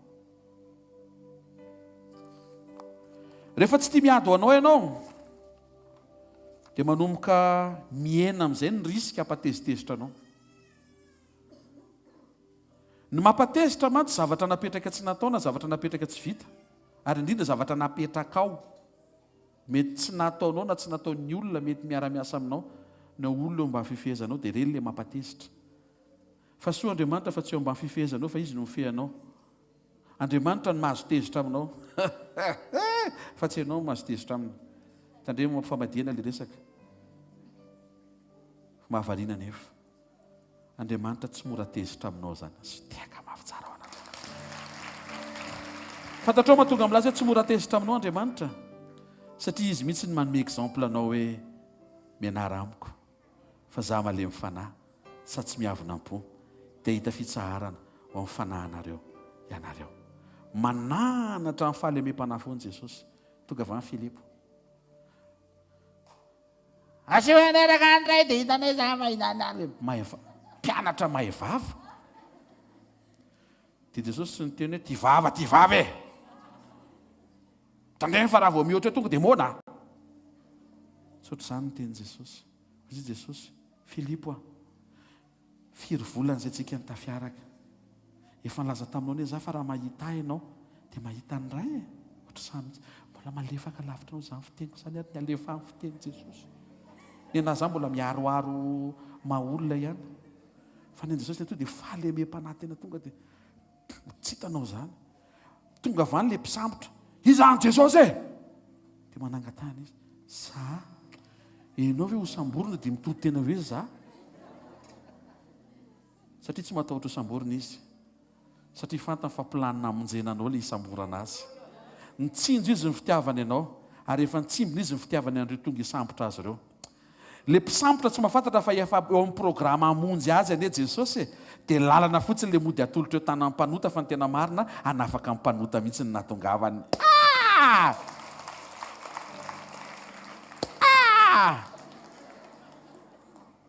ny olona malemy fanahy dia mora mamela heloka mora miantra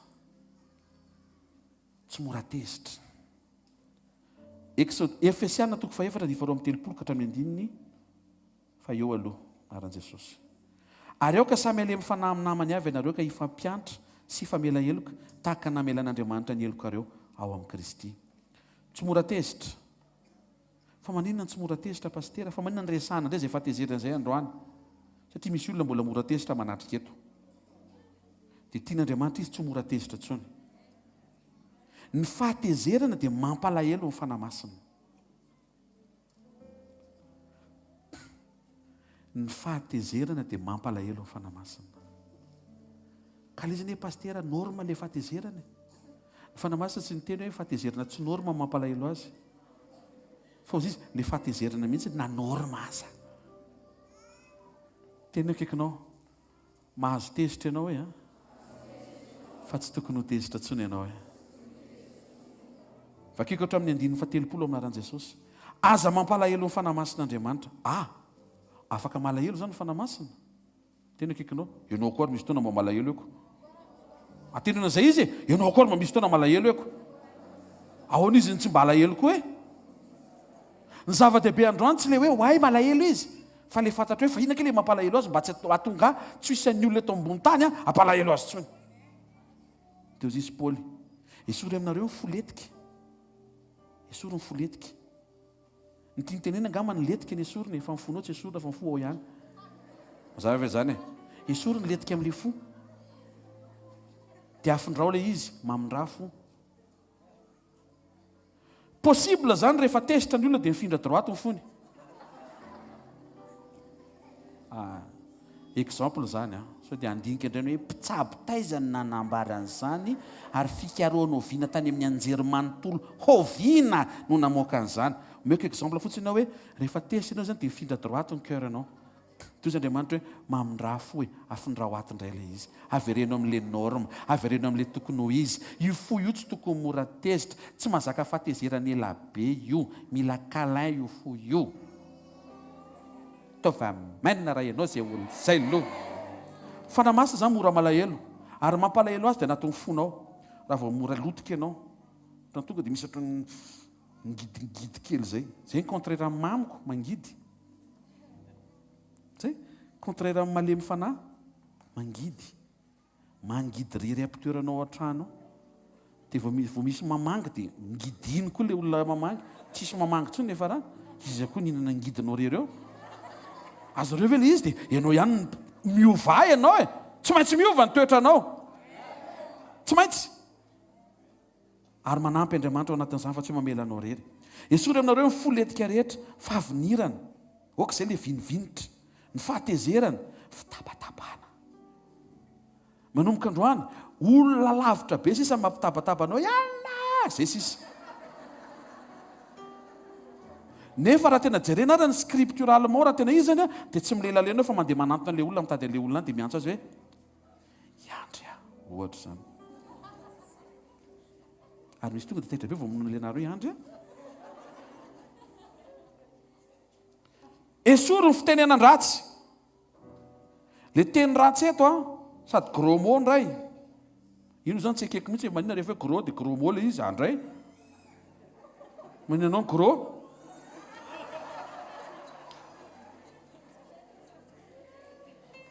Mauvais mot angamba ny tokony atao azy fa tsy gros mot. Mitaka an'izany ny fédération nan gros eto amin'ny tanàna. Alléluia. Teny ratsy, ny teniteny foana, teny négatif, zay le tenenina eo, tsy tia ny fanamasina. Ianao le miteneny hoe tsy haiko aloha raha mbola velona, dia malahelo fanamasina. Efa Jesosy ny teny, satria velona, ary ianao miteny miresaka amiko velona sa tsy velona, zay kely izy. Esory aminareo averiko indray, folentika, fahavinirana, fahatezerana, fitabatabana, fitenenan-dratsy, lolopo, rancune. Averiko teo amin'ny 2:10. Aoka samy alemy fanahy amin'ny namany avy ianareo. Io secret io tsy fantatry Moïse, satria tafajoboka tao anaty fahatezerana izy, dia voatezitry Moïse very le fahalemem-panahy, nefa le fahalemem-panahy nahatamana an'Andriamanitra. Vao very le fahalemem-panahy niala koa Andriamanitra. Androany rehefa manana an' Jesosy ianao, tsy miala Andriamanitra fa malahelo izy dia tsy mahazo aina. Tsy mahazo aina izy afaka tena hiasa sy hiara-hiasa aminao ary hikarakaranao. Raha tokony hoe teneno le vato mba hamoaka rano, zay ny eo amin'ny numéri toko fa 3 izay raha sy diso na 20, dia noho ny amin'ny fahasorenan'i Moïse. Inona nahasorena Moïse efa ndresaka teto zay? Vao maty voaingana ny anabaviny Miriam, dia tsy micomprendre ny fiangonana. Miangavy ianao aza miandra an'izy comprendre anao zany. Andriamanitra no micomprendre anao dia mihavana tsara amin'ny tompo, teza miady amin'izaniza. Afaka ny teny Moïse hoe iny andry. Afaka amin'ny teny Moïse hoe za veranga vao maty anabavy dia tonga dia iadivanareo ohatr'izao. Tanareo amin'izay le izy. Afaka ny teny an'izay izy fa tsy tokony teny an'izay. Satria fotoana ho an'ilay anabavy ny ala eto ambony tany, tsisy idiran'ilay fiangonana mamanga na tsy mamangy. Tsy tokony ho voakasika izay ny fo. tena akaikinao tandremo ny fonao hoe aza velo mora sorena hoe teneno izy tsy mampety ny fiarahanao amin'Andriamanitra io hoe zany hoe misy olona zany tonga efa fanatrehan'Andriamanitra sorena tonga zany miterana andry tete laza aminao fa tsy n'Andriamanitra ary manao an'izao rehefa miteny an'le feo ianao tsy hoe mamalana aleon'Andriamanitra feo tanareo amin'izay vetivety tsy maninona na mamalana za fa tsara fo toy izay mivaiba be mihitsiny nefa ratsy toetra moa dia nefa ratsy toetra be asika amin'izay ve fa ny tsara indrindra sady tsara fo tsara toetra tsara feo tsara tare ane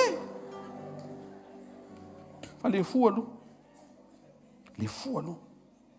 ianao zany raha voatonga amin'ny fiangonana na fikambanana na fivoriana misy fanatrehan'Andriamanitra raha eo ianao ny sorena tahaka ny diranao eo maninona ialanao eo apetrao amin'ny tompony adinao aza atao mahasorena ny zava-misy aza atao mampalahelo ny zavatra tsy misy aza mampitaha fiainana amin'ny fiainan'ny hafa ianao ane unike tsy reo ny sofinao hoe tsy manam-paharoa canal plus mahafatifaty be parabola be tonga dia misy irika reto ankasitranan'Andriamanitra eo maizy azy ianao zao zao raha misy mijery hoe paster ohatry ny tokony mihena ho maninona ilainao any amin'ny croisade rehefa any amin'le ririnina be iny alleloia tena tsy amboarina fa tamin'le nandeha tany an-dafy tamin'ny décembre teo ohatr' izao mipoziko mivoaka ny aéroport ny olona rehetra mibondoka daholo ilaina le izy alleloia tanareo samy mankafy amin'izay nanaovan'Andriamanitra anao fa aza mijery ny hafa zany dia meo voninahitra to tanareo zany dia efa irika tsy mampahazo aina anao za paster eto mbavaka fa te ho lava be ianao ohatran'io mety ianao poni kely io mety ianao io ary ianao tsy tokony hiteny amin'io lava be poni io ny tsara anka ny tsara aminao zany resako zany fa mahatsara le lava be iny izy lava be ohatran'iny Andriamanitra daholo ianao ambadika rehefa sao dia gaga ianao sao dia lasa lavitra be ny sainao fa Andriamanitra hoe mamolavola amin'ny programma mpiainanao hatramin'ny ianao mbola tao am-boky ny mamanao ianao teraka ianao kely melehibe ka hatramin'ny ialanao amin'ny fahafotsy volonao anie dia ny tompony hoe mihevitra foany daholo zany ny parametra mitady hiteraka fahatezerana fahasorenana alahelo lolom-po aza vela isy olona efa tany amin'ny firy taona lasa tany ho tsaronao tampoka dia tondra vesatra ao anatinao hoe raha tsy natao ny anina zao fiainako tsotro zao tena akaikinao avelao ianina hoe tratray mety ny hoe tena ianina mihitsy namita fa raha tsy mifitana zay fa nanambady aman-janaka mihitsy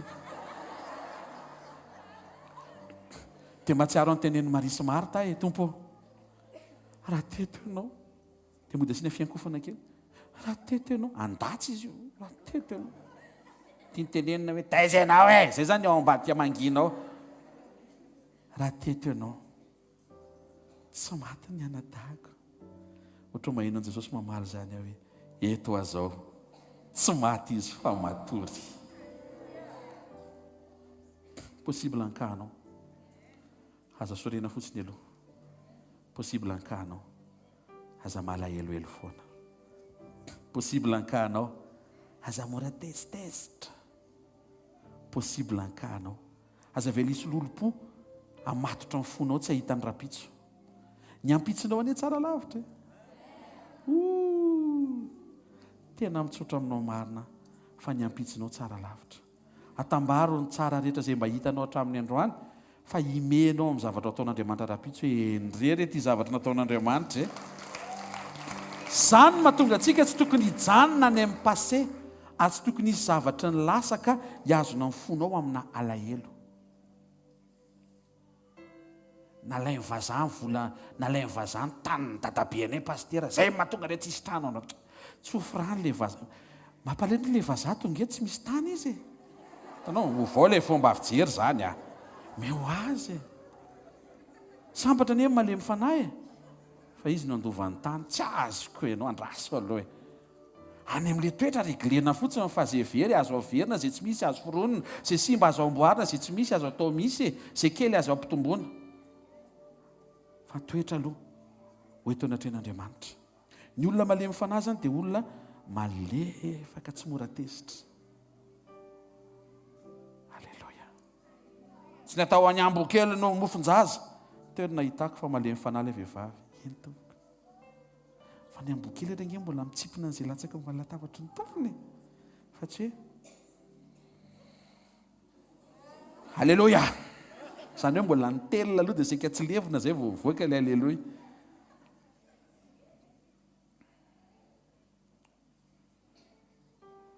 olona tia miantra olona tia mamela heloka Jakoba 1:1-2 aminaran'i Jesosy koa ary io ny fahalitoana sy ny lolopo rehetra zareo tsara relation ilay izy ekeo amin'ny fahalemem-panahy ny tenin'ambolena izay mahavonjy ny fanahinareo ny olona malemy fanahy dia manaiky izay ambaran'Andriamanitra na ohatra mafy aza tikan'ilay mafy tsy tia natao ohatra aveloany elony izy mihitsy zao mila mifona mandadilady milelaka amin'ny faladiako vao hitakeo raha avelako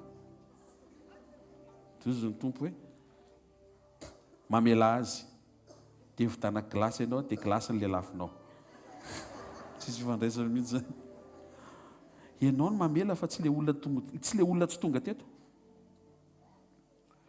pastera problemako zany tsy za fa izy vadiko ko manitsy izy ny eto ka izy tsy afaka ianao zany ny problema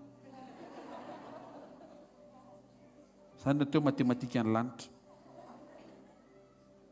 ianao rehefa makany amin'ny dentiste tsy te mihitsy aiza zay le nihan'le hadika ny aiza ho aiza atao amin'ny nifinao ato ny nify mivadinao raha izy marary nify dia maniny izy no asaina makaty fa matoa ianao ny tonga eto dia ianao zany ny karakaraina eto mahita fiainan'olona voakarakara indray andro amaraina fa le nyteneniko omaly ozy Andriamanitra tamin'i Moïse raisy le menaranana andro siranao dia nanaiky Moïse satria fantatry Moïse hoe aleoko miaraka aminao mandray menarana ty izay mitsoka menarana ka tsisy ianao tsy fantatra zay any lolo any dragon any tsy haiko azonareo ve zany raha za ianao miaraka amin'Andriamanitra fa io miaraka amin'Andriamanitra eo ny zakanao Mosesy nanaiky hiverina any Egypta nefa zany ny toerana tsy tia niverenana nefa nahasoa satria tsy tena ho azy loatra ny fiverenana tany Egypta izy anie ao amin'ny libra ny ainy atao amin'ny Jetrora fotsiny sady efa nanambady efa niteraka efa nanao fiainana kely tany amin'ny dezera izy menakavy kely tsy problema Moïse ny problema ny zanak'Israely fa izy Andriamanitra le fonao mihitsy no ilaiko mila famonjena ny rahalahinao ary ianao no mety ny toetranao no mety amin'le setrasetra kery tiako atao any amin'ny farao tsy afaka maniraka ny Abrahama any amin'ny farao tsy hanana ny Abrahama le izy fa ianao manana an'le izy Mosesy fantatro fa ianao efa milamina fa mba jereo ny rahalahinao mbola tsy milamina ndao zanako hiverina any Egypta toy izy Moïse eny tompoko andeha ho any amin'le tsy tianao le tsy tiako zafady nefa vao tonga tany nafinaritra sa tsy nafinaritra tsy taoko tia nafinaritra ihany ka tsy mafinaritra mahita délivrer olona be dia be 600 000 lehilahy fotsiny mahita le rangaby alleluia tsy mafinaritra mahita an'izany miaraka amin'ny zazakely memesiny ihany ao ambadiky le tsy tianao asain'Andriamanitra ataony hoe misy zavatra mafinaritra be ho an'olona be dia be Tiako mafan Jesosy tena kaikinao ampiasanao Andriamanitra hoe ampiasanao an'olona be dia be Andriamanitra fa te hiara hiasa amin'ny fonao izy hoe aza fantoka aminao ny sainao hoe teneno izy zafady averiko zafady on va refaire ça mba tenenao fahalemem-panahy le olona eo akaikinao ambarao aminy hoe aza mifantoka aminao hoe fa misy olona any ambadika any hoe miandry an'Andriamanitra hoe mampiasa anao sy miseho amin'ny alalanao. Tsy maheno tiaka ao an'Andriamanitra. Vao nanaiky Moïse, zavatra tsara tarehy be dehibe noho ny zavatra nitranga teo. Tahaka izany ankoa Jesosy, tonga teo Getsemane izy. Kapoaka mangidy ny fahotany zao tontolo zao niandry azy teo. Tsy nisalasala Jesosy tonga dia mivavaka izy. Fa niresaka tamin'ny rainy izy, raha eo, esory amiko ty kapoaka ty izy fa tena enjana. Kanefa aoka tsy ny sitraponao atao, fa ny sitraponao. Dia namaly ny rainy hoe, raha tsy misotro an'io ianao, very ry jaokely sy ry sandratra ary rinjiva. Fa dia very le rony. Ianao ne zany tiako tenenina zany e. Toy izy Jesosy, tsy tiako very le rony. Tsy tiako very le rony. Tsy tiako very ny akamako. Tsy tiako very reo baviko be dia be eo reo. Ianao ne zany e. Anabaviko zany dia ina dika le bavy. Anabavy esorina ny ana. Ny sainanao Andriamanitra. Toy izy Jesosy, aleo fa sotroko le tsy tiako, mba ho voavonjy daholo izay tiako. Le teo fa le tiandray afandray iny. Noho ny fitiavan'Andriamanitra anao dia niaritra Jesosy zavatra tsy tiany. Fantatrao ve ny zavatra tianao mamitaka anao? Izay mahatonga an'Andriamanitra mametraka fahalemem-panahy ao anatinao mba amin'ny fotoana anitsian'Andriamanitra anao dia mora itsina ianao ary tsy ho very ianao rehefa miteny Andriamanitra hoe ajanony io fahazaran-dratsy tianao io. Tonga dia mivoaka ny fahalemem-panahy, tonga dia eny tompoko ajanoko na tiako aza. Fantatrao ny fiantraikan'izay? Tafiditry ny lanitra ianao. Eto amin'izay tsika tsy miresaka fahagagana henanao androany hoe mipoaka ny compte en banque lasa ny andafy sy ny tariny. Tsy izay fa lasa ny an-danitra ianao. Lasa ny an-danitra ianao. Ny ilana ilay fahalemem-panahy zany manazatra Andriamanitra fa tsy izay tianao dia mahatafavoaka anao. Raha antaniana ny olona inona ny tianao? Mikaly matory milalao. Dia manao vakansy. Afrina manao vakansy 12 mois sur 12 vakansy foana. Nefa izy Jesosy, ny raiko miasa ary zako miasa mandrakandroany. Mankalaza anao raha eo, vitako ny asa nomenao aho. Mila miasa. Nefa izy Jesosy, makanesa ty amiko fa za nome fitsaharana. Misy ireo po. Asika hoe nekeny Jesosy le tsy tiany. Mampianatra antsika ny tompo, misy zavatra tsy tianao zay, tena tsy misy zavatra tianao zay fa tsy mampety anao. Dia ao amin'ny fahalemem-panahy no mifankahita le fijoroana. Satria zarinao ny tenanao, tsy izay tianao fa izay hitondran'Andriamanitra anao.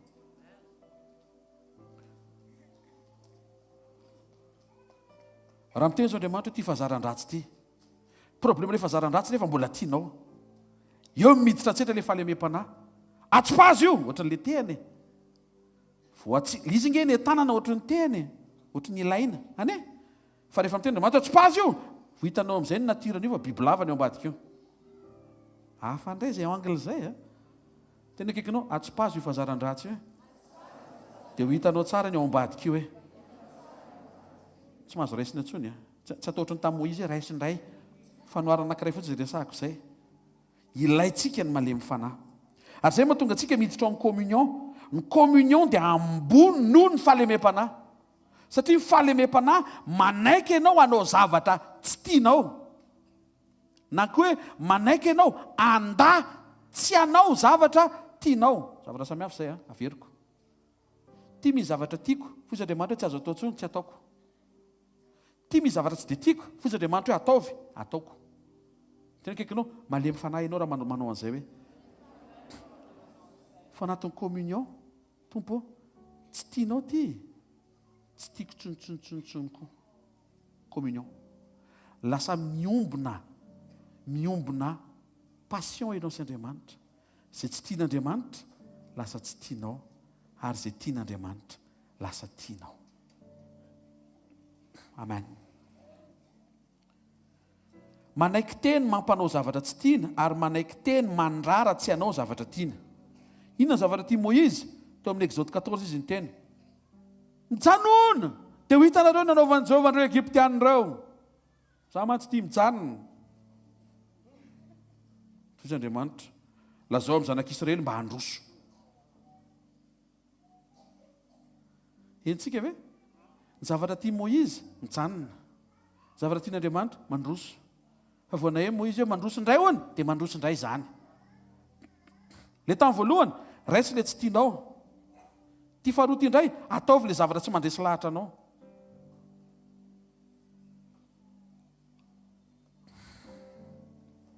Mahavariana fotsy izy ny Baiboly amin'ny Salamy 76:9 tiako angila tsofina ny olona rehetra teo any an-danitra naran'i Jesosy. Raha nitsangana hitsara Andriamanitra mba hamonjy amin'ny malemy fanahy rehetra ambony tany. Mpandefotra izy amin'ny dika teny gasy fa malemy fanahy izy amin'ny dika teny fototra. Ny malemy fanahy zany nyvonjena. Reto tsy maintsy malemy fanahy tsika rehetrareto. Tsy maintsy malefaka, mianatra malefaka. Rehefa mitondra fiara dia aza migidragidra fiara mitondra an'io malefaka amin'izay manomboka androany. Ny ahitana an'izay dia misy lavaka. Hoeto milamina tsara. Satria efa olona malefaka ianao. Ary ao akaiky ny fiainanao manomboka androany fa tokony ho karazan'olona malefaka ianao. Tokony ho karazan'olona azon'ny olona andraisana fahamamiana.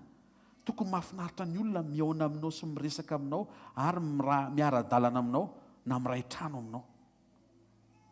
Tsy tokony angidy ao an-trano, tena akaikinao, tsy tokony mangidy zany ao an-tanàna hoe. Asio fahamamiana hoe. Salamy 149:4 naran'i Jesosy. Sitraka Jehovah ny olony raha vahany famonjena mmpandevitra na malemy fanahy. Isaia 61:1 naran'i Jesosy. Fanahy Jehovah tompony ato amiko satria Jehovah efa nanositra hitory-teny somafaly amin'ny malemy fanahy. Mandaitra amin'ny malemy fanahy ny teny.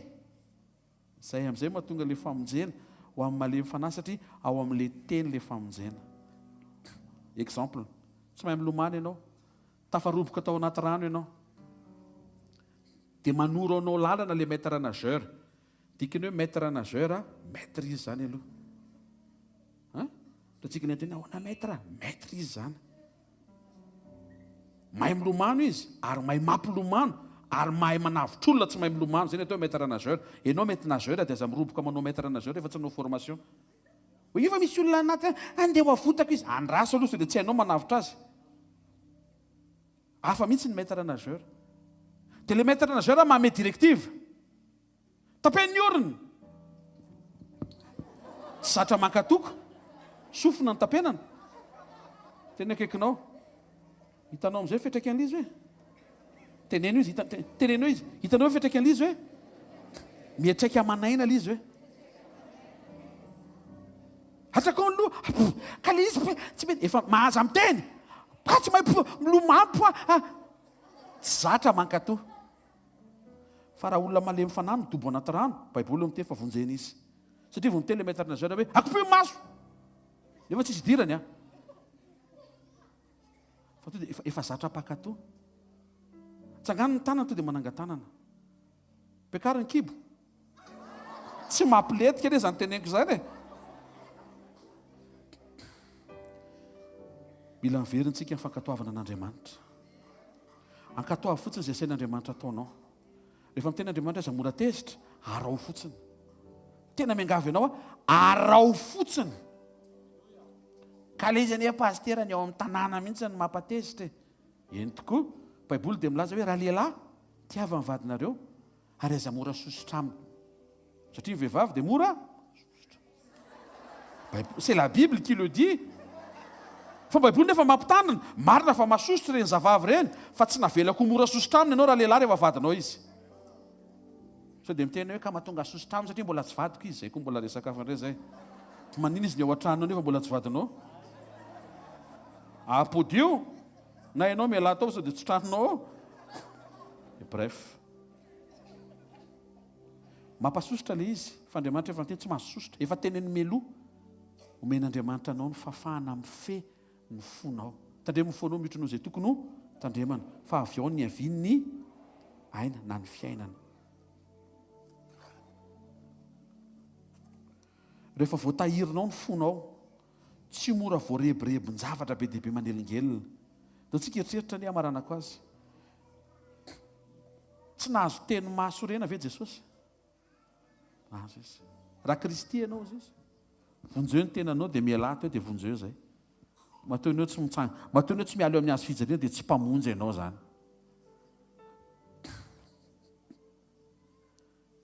Mino anty zavatra tia hoe Kristy tsy mila mamonjy ny tenany satria tsy ho azy ilay azo fijaliana ny etonany, fa ny olona ny mila famonjena fa tsy izy. Dikan'izay tsy mila miala eo izy, fa mila azy miantona eo tsika raha te ho afaka eo amin'ny fahotana sy fahadalàna sy faharatsy-piainana eo.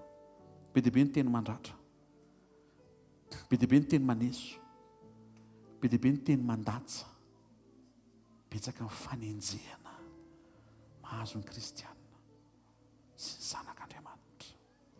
Fa ao anatin'izay tsy mahazo tezitra ianao, tsy mahazo sorena, tsy mahazo manao alahelo na dia kely fotsiny ary. Pastera, mahazo malahelo kely fotsiny ve? Tsy mahazo. Kely fotsiny vetivety fotsiny hatramin'ny folo anie, tena tonga dia tsy mety na hatramin'ny folo ary. Satria hatramin'ny folo efa afaka hiasa Andriamanitra mantsy. Any efa sainiko. Hatramin'ny folo efa afaka hanao zavatra Andriamanitra. Amen. Ny olona malemy fanahy dia mametraka ny adiny eo anatren'Andriamanitra. Izay mahatonga azy tsy mora sorena na mora tesy satria tsy eo aminy ilay izy fa any amin'Andriamanitra. Izy ny mpampandresy ianao, azy ny fandresena, ary ataony mandresy ianao amin'ny anaran'i Jesosy. Fa mahaiza miaraka aminy mba tsy ianao no miady, omeo an'Andriamanitra ilay ady. Ny anjaranao mampandresy ny sitrapon'Andriamanitra eo amin'izay hatrehanao sy eo amin'izay lalovanao. Tandremo ny fomononmononana. Fa io fiainanao androany io nofinofon'olona tanteraka io. Avereny foana zany. Misy publication zay nafinahitra azy izy hoe ireo zaza mitabataba ao trano manakorotana trano ireo izy nofinofon'ny olona manam-paniriana mba hana-taranaka. Io fiara amboarina lava io nofinofon'ny olona tsy manana fiara. Io sofin'ila mandre io nofinofon'ny olona marenina. Afaka mbola toiziko io. Ianao manana ronjato io nofinofon'ny olona tsy manana ny kodiny aza.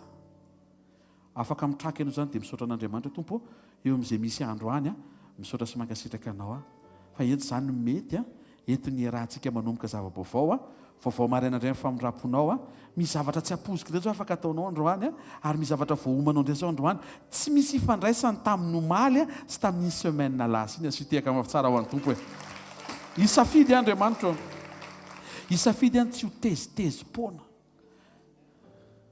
tsy ho tezitezim-bombona ary tsy ho tezitezin-drariny.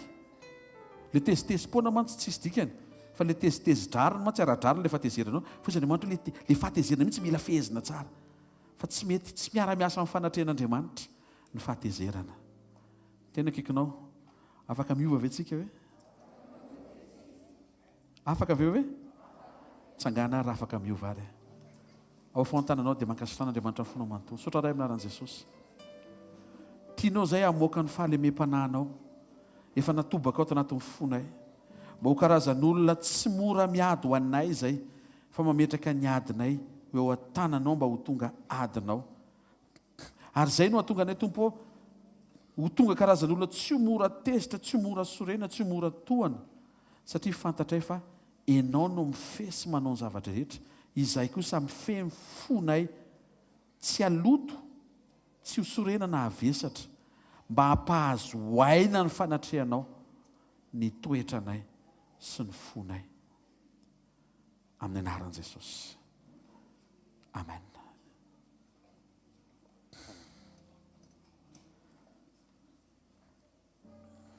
Rehefa mandray fanasan'ny tompontsika dia nampananteny Jesosy hoe fiainana mandrakizay izy ny ao anatinao. Isan'ny fiainana mandrakizay ilay fahalemem-panahy nomeny Tompo androany. Aztsika ve? Dikan'izay ao anatin'ilay fandraisana dia ho velomin'Andriamanitra indray ilay toetra. Mialeto ianao dia ho ampy fanahy masina. Tonga dia hibitsika ny fanahy masina. Eo ary ilay tsy tezitra. Eo ary ilay tsy sorena. Azonareo ve izy to dia mampatsiaro angana fanahy masina. Io le izy. Entintsika izao miaraka. Entintsika. Aza asiana fahasorenana. Omeo lalana ny fahasorenana. Aza maka L fa misy M androany mirakla.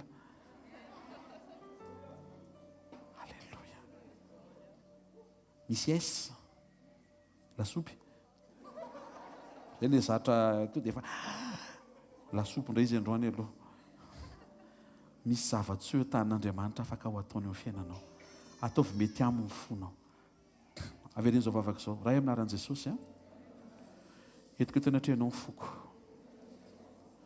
avy ao ny fiainana ary mifona aminao androany misy fotoana tsy mifehy mifatezerako mamela ny foko sorena ary indraindray misy folentika mihitsy miazona olona amin'ny alahelo ela vao mamela fandroa maraina manokana tiako azo aina ny fanatrehanao ary te ahita ny fanotronanao amangy anay menakavy kely mamindrafo amiko te hampio a tompo amin'ny anaran'i Jesosy amen.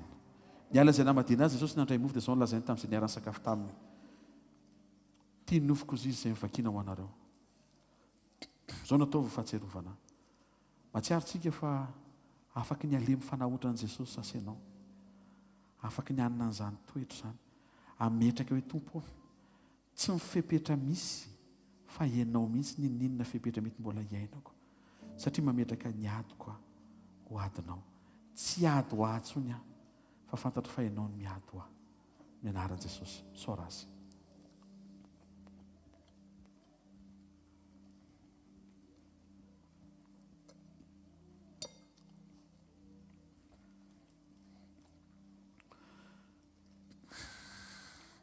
Raisin'ny tompo ny kapoaka nisy ramboloko dia izao nambarany hoe teo izy kapoaka amin'ny fisaorana raha fanekena vao raha ny testamenta vaovao izay latsaka ho famelana ny heloko ny maro manonona aminaran'i Jesosy efa voavela heloko ianao voavela heloka voavela heloka ny tsiraray azy tonga eto tsy manatrika ary mandre an'izao teny izao ny anaran'i Jesosy matsiaro ny teny tompo hoe amin'izao sisy izao aza manota tsony amin'izao sisy izao aza mora tezitra tsony aza mora sorena tsony aza mora malahelo tsony aza vela hisy lolopozany tsony miangava avao dia tehirizo ny fo adio amin'ny androm-piainana raha vao misy vaovao mitady hampalahelo dia solio vaovao mahafinaritra tehirizo ny fonao misaora azy.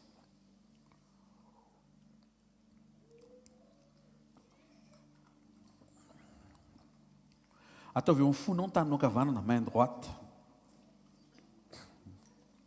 avereny hoe amin'ny anaran'i Jesosy ry foko mora mamela ianao tia famindram-po manan-karena famindram-po tsisy alahelo ntsony ao anatinao miala mivesatra tsy misy folentika tsy misy lolopo tsy misy salobona malalaka tsara hifankahita amin'Andriamanitra mampahazoaina ny fanatrehan'Andriamanitra ny anaran'i Jesosy amen. Mahazo toerana dia iroso amin'ny vaovaontsika dia anao fidiarana dia mirava. Alleluia. Mamerina fiarabanantsika amin'ny anaran'i Jesosy anatanteraka fanahitra fa volonkarena sakrifisy ambara foana fa ny tena tadiavin'Andriamanitra dia ilay fonao madio fonao milamina tsara fo le mety tsara ho an'Andriamanitra dia omeo izay fahatsarany izay ho an'ny tompo amen.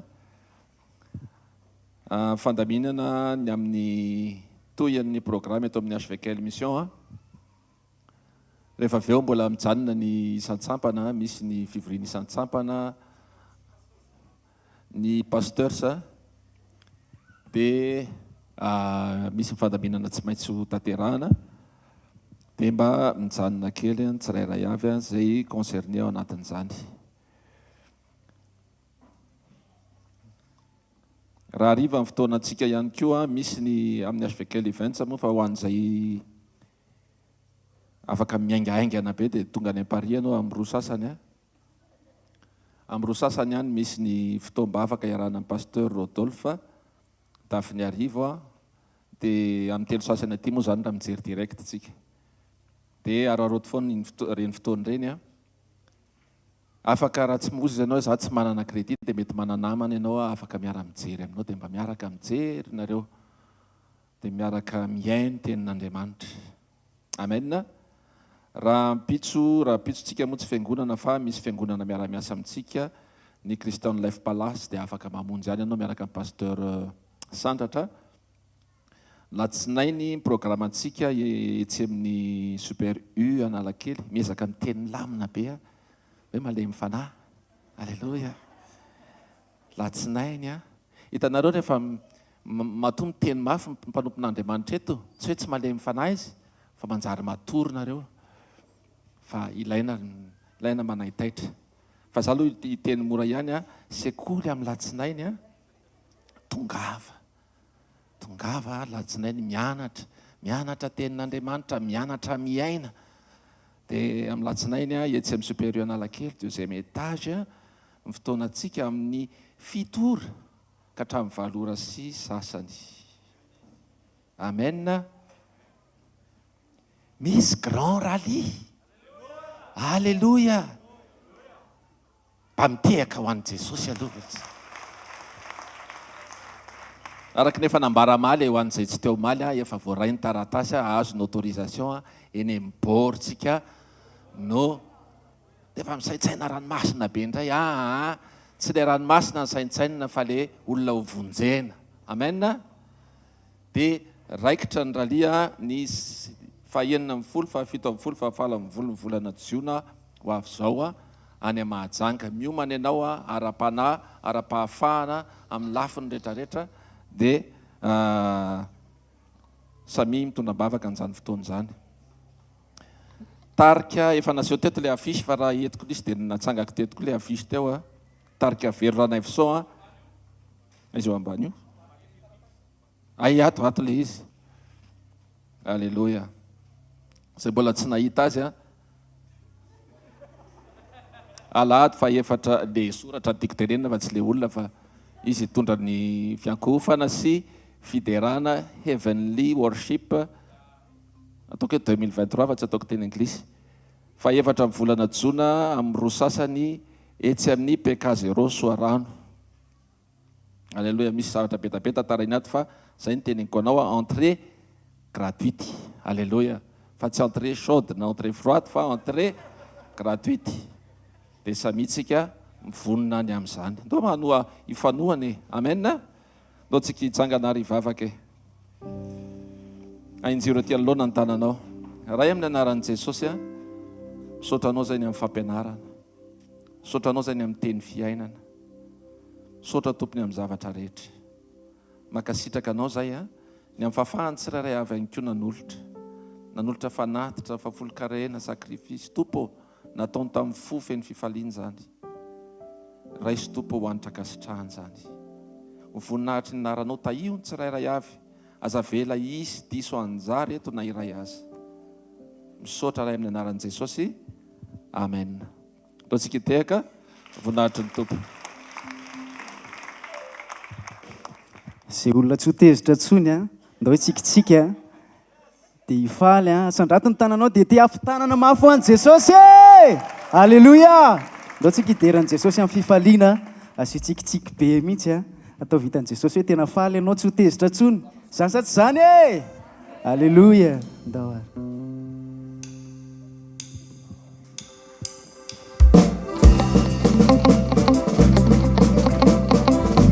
Ravatra eto ny fatezerana sy ny toetra ratsy rehetra androany.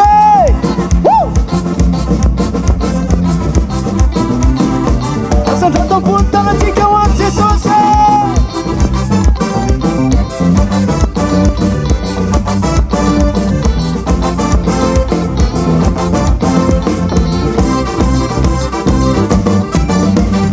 Tile fiderana mandravasakane, tile fiderana mamafatorane, izay maheno azy dia manao hoe izay le fiderana mampahere. Ny ankizy ny tanora ray aman-dreny dadabe nembe tsika jiaby falifaly iderany Jesosy. Ny ankizy ny tanora Rayamateni Kitadabe Inebe Ultiabe Here we say What shows it from there? What shows it from there? What shows it from Adi? What shows it from Adi? Amni Funai, Amni Sanai, Amneri Nai, What shows it from there? What shows it from there? What shows it from Adi? What shows it from Adi? Amni Funai, Amni Sanai, Amneri Nai. Ura kura kawante sosa. Overflowing blessings that I seek.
Ola misy olona vonina hideran'i Jesosy fe da tsika hiaraka ilaza hoe Hosana! Hosana! Ho anao Jesosy a!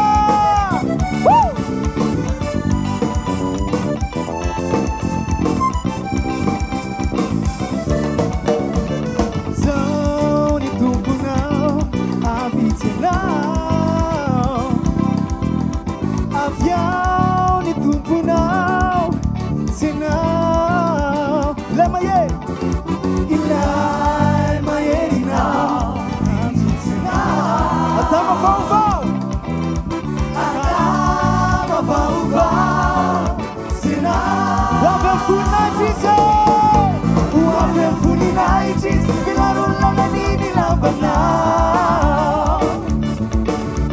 Vau na finale panza canso tuliza So isn't sorry DJ Isn't sorry DJ Isn't sorry DJ Isn't nobody DJ Isn't nobody DJ Isn't nobody DJ Hosanna Hosanna For isn't sorry DJ Isn't sorry DJ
Halleluja.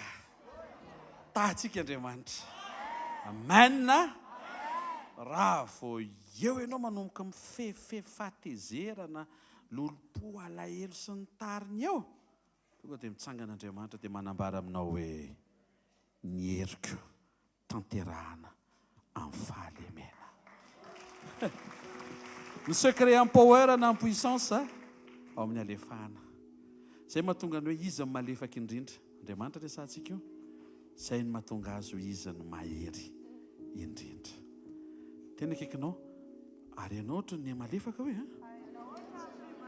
tena izy tao aorian'ilay toriteny teo hoe ohatry ny henoko hoe ohatry ny malefaka ianao hoe sambatra ny ankonanao io hoe asy tiaka mavy tsara ho an'ny tompo hoe. Alleluia. Ary amin'ny anaran'i Jesosy taio ny zanakao tsiraray avy. Taio izy tompo. Taio izy eo amin'izay mba misy azy. Eo amin'izay iantsony vonjy. Eo amin'izay ilany fanampianao.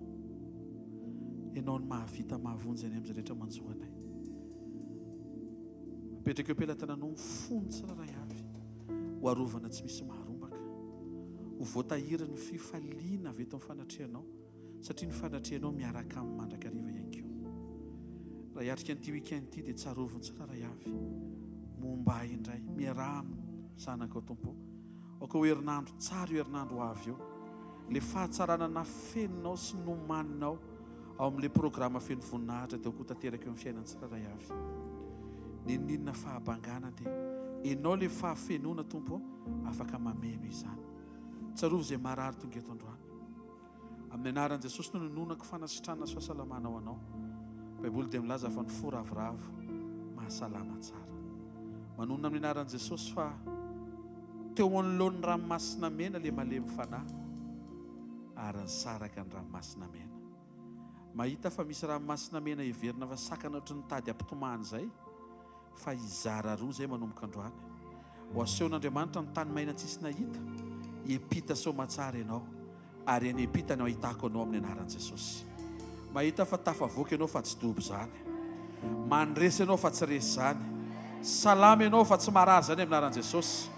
Tonona amin'ny anaran'i Jesosy Kristy tompo ny fiadananao amin'ny fiainatokantranonao amin'ny anaran'i Jesosy. Raisy nitsodrano izay tonona amin'ny anaran'i Jesosy. Tanteraka amintsika ny teny tompo arindro izao mba anao mandrakariva. Ambaraba tonga amin'ny fahataperana izao tontolo izao amin'ny anaran'i Jesosy Kristy avy Nazareta. Amen. Tiaka mafitsika ao tompo. Daontsika anao vavaka, tompo taio ny fotoana rariva any Paris sy ny Grand Rallye amin'ny mi-juin. Zaratiny tananao ray amin'ny anaran'i Jesosy apetraka eo ampelantananao ny asarobidiny fotoana rariva ao Bagneux Paris ho fotoam-pitahiana ho an'izay rehetra tonga manatrika eo izay rehetra mijery sy manaraka takizany koa ny atsorovany mambavaka ny asarobidiny programme any Majanga icélébrena ny 20e anniversaire ny fanompoana tompo fanomboana fatanterahany grand rally tsarovo ny fanomanana fa indrindra ny zanaka ao tsiraray izay manam-pikasana sy etaeta mba hanatrika sy handray anjara amin'ny fotoana io ampahitao fitiara-bola ara-potoana ara-pahasalamana amin'ny zavatra rehetra aoka ho amorahina ny zavatra rehetra amin'ny anaran'i Jesosy amen. Ao anatin'io grand rally io dia efa manaitra ny sampana rehetra ao anatin'ny dingam-panomanana ny décoration ny teknika ny sécurité club d'enfant ny Lion Zoda ny ambassadeur mahomby ny évangéliste ny équipe tam-tam ny vidéo ny pasteur ny mpanao intercession avy hatrany dia miara mitodikitsika tompo vonjeo izay olona ho avy eo vonjeo izay olona tiana ho tonga amin'ny fotoana io vonjeo ny tanàna vonjeo ny firenenay hitahantsika ny tompo anatin'izay zareo mifahasoavana ary fa mifahasoavan'Andriamanitra ny matoy izao ary mifahasoavan'Andriamanitra ny matoy izao anareo amen dia amen. Tiaka mafy ho an'i Jesosy.